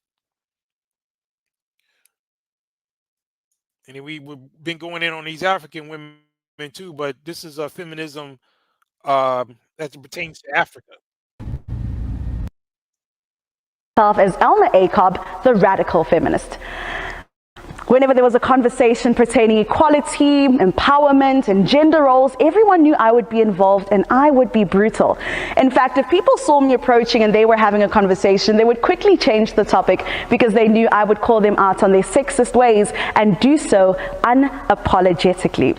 As a Pan-African citizen and a black woman who spat on the face of patriarchy. So she's sitting up there talking about how she's so Pan-Africanist, but the very thing that undermines what she's saying is what she's embracing, i.e. feminism. And hated misogyny, I thought I was qualified enough to call myself a radical feminist. But I was wrong. There were certain aspects of radical feminism that I did not align with, such as what seemed to be the innate hate for all things male and masculine. And so I decided to call myself Elma, the liberal feminist. I was passionate about the liberation of women. Yeah, so she's sitting up there talking about, but she didn't realize that they hated men. I mean, what are you talking about? That's what the whole thing is about. King C and Red said, I have a cousin that did the test tube baby thing. She ain't been dating nobody. Her daughter is Asian. What?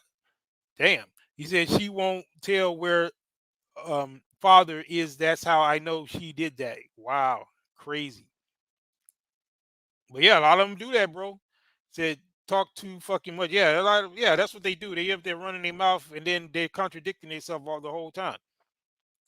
Said BS can't be Pan-African. Yeah, she talking about she a Pan-African feminist. I mean, that's a conflict in terms, I would imagine. Contradiction in terms. women and what the core definition of feminism was: the equality of sexes, freedom from oppression, and gender equality. Not the extra bits that keep getting added on every single day.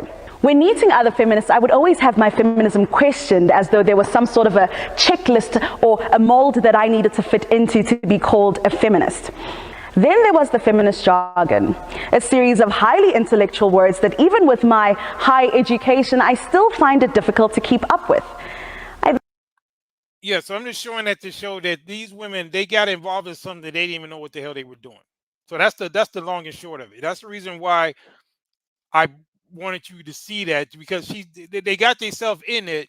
It caused a rift between them and black men, and they didn't get nothing out of it. That's the crazy part. They don't even understand it. And now they're starting to figure out how it ain't for them, but the damage is done. Do you see how they've been took? He said BS aren't even legitimately political. Yeah. Your BS is aren't even legitimately political. Exactly. Yeah, idiots. Yeah. I mean, see, that's what Eboni K. Williams is, right? One of these women claiming to be a feminist, and look what it's got her. Got her giving birth to test tube babies. If that's winning, I don't want to see losing. And if that's the answer, I wonder what the question is. But then you get a bunch of goofy women out here. The same, well, these women, to be honest, that's denouncing feminism. They get it. But I haven't seen a lot of black women doing this where they're starting to denounce feminism like these chicks right here.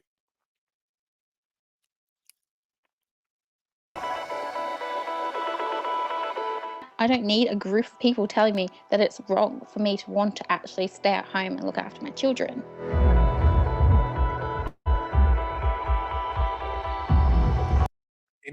And these are mostly white women going against it when they were the chief beneficiaries of it. But even they see the devastation that it's caused and the fact that they have not benefited from it. And historically, they have, but it's amazing that they're starting to go against it. But I still don't see at least enough black women like Eboni K. Williams going against it. And Dee says they follow whatever the culture tells them to follow. Exactly. But they're strong and independent, though, so figure that one out. It's a space on the internet where all these young women are coming together to say, okay, hold up, we have some issues here. And we want to discuss them without being called stupid, without being called ignorant, without being called uneducated. You mean calling you what you are? I think these are women who get that the world is my oyster here. This idea from feminism that, all men are rapists or that I'm oppressed, they can see through that, and it's an absolute joke.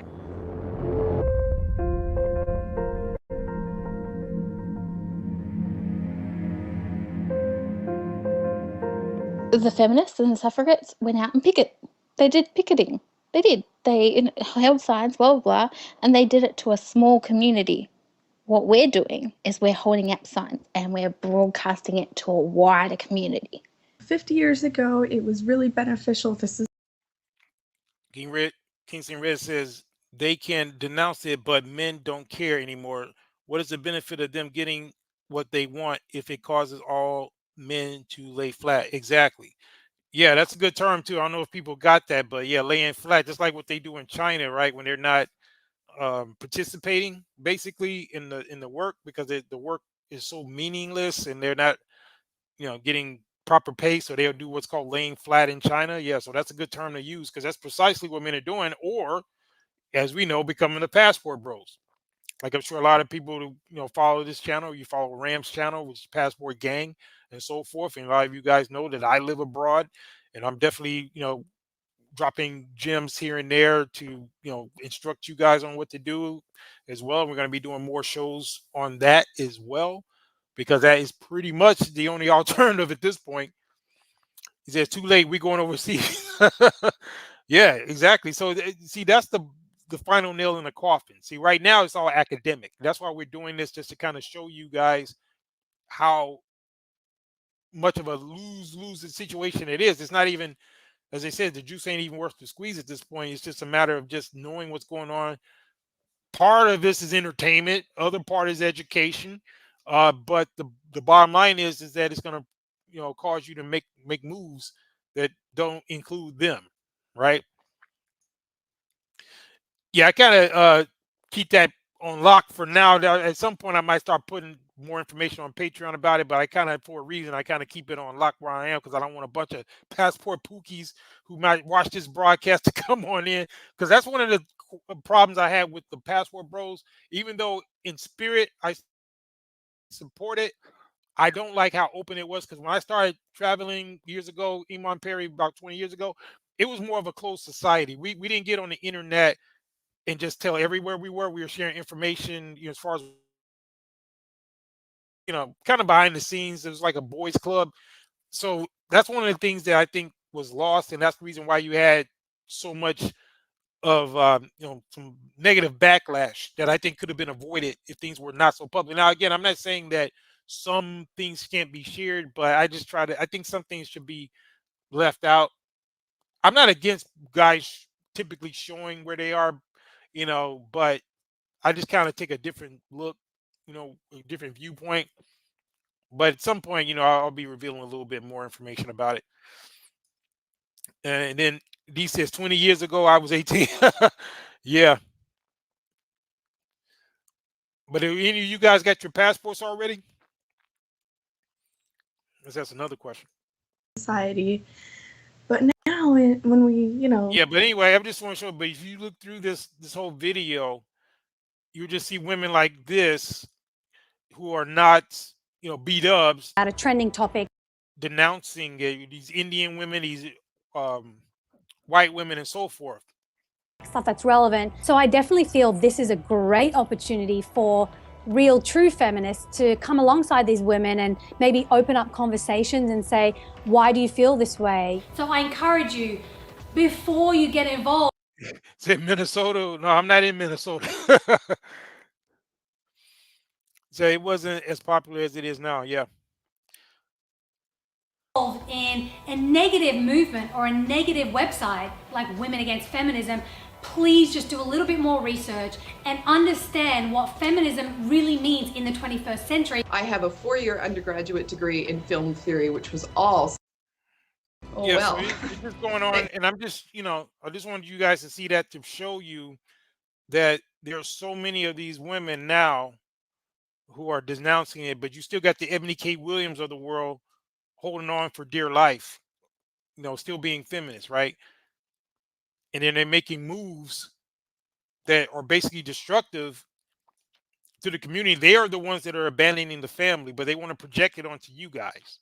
So by definition, when they're creating these fatherless homes, which is essentially what this is, no better than the hood chicks who are getting busted down by you know, Pookie and Ray Ray, she's doing the same thing on a higher, I wouldn't even call it a higher level, because like I said earlier, I think that she's actually worse, because at least the hood chick, after she done tested 20 dudes, she could at least get to the father. Eboni K. Williams, there's virtually no chance of her really finding out who the father is. D cracking up. He says she has handlers, yeah. And they have an agenda. Exactly. Yeah, that's another good point too. She's a pawn. Yeah, I would agree with that. I'll agree with that. But you have too many goofy bras that will follow up behind her, and they'll think that's honorable, right? But meanwhile, you know, she want to diss guys like you, because like I said, because I think Israel Young Lion said he gonna be a bus driver, and shout out to that brother, salute to him. So I feel like when Eboni K. Williams claimed that she didn't want no bus driver and all of that, I said that that was a win for the bus drivers. So salute to you guys, and you truck drivers, bus drivers, all you guys. So she, by her not wanting one, that is a good thing. That is a win. Salute to the bus driver.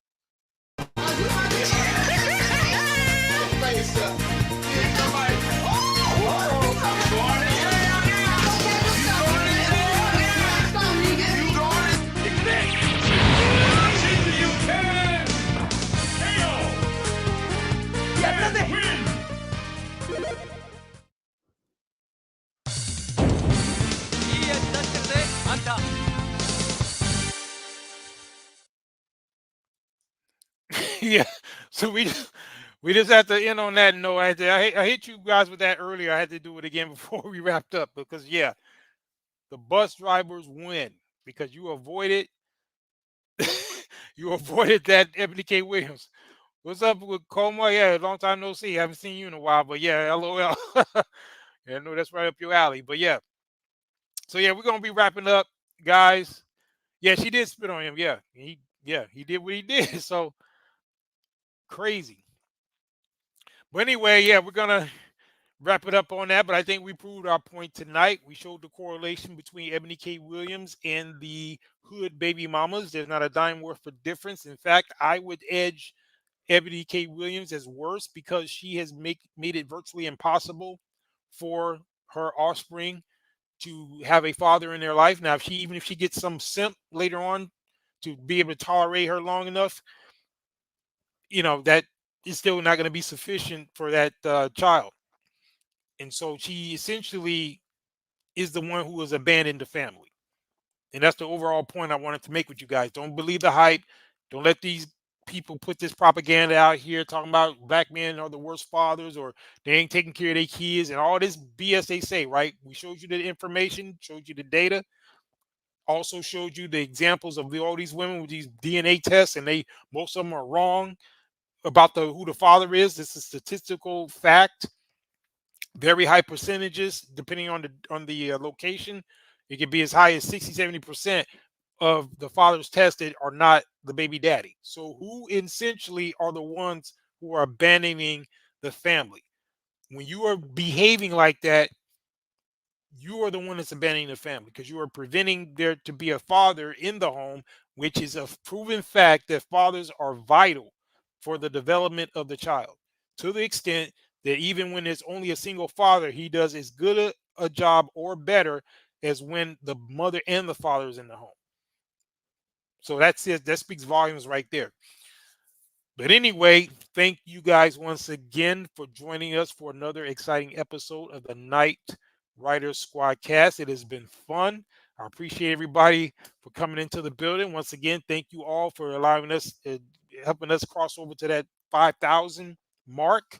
You know what? I was thinking about doing something to commemorate our year, and I actually missed it because I looked at when we started the channel, and we actually started it 1 year ago last month. So for some reason I thought it was this month. I think this is when we first did our first broadcast. That's what it was. I started the channel a month ago, but I did the first broadcast I think on the 20th or something of this month. So I think I'm still kind of right, but technically I started the channel May of last year.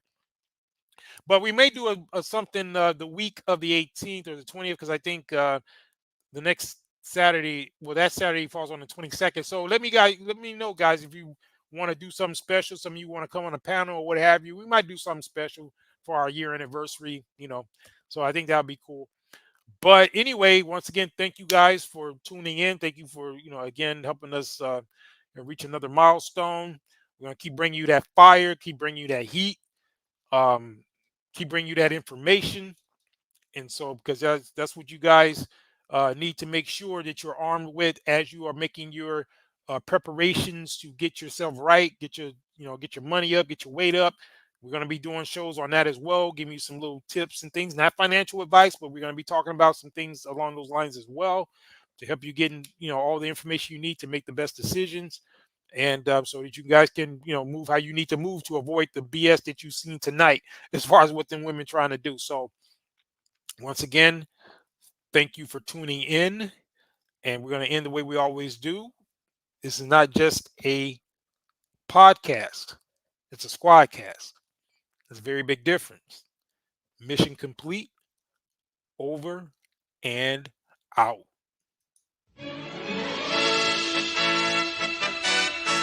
Yeah.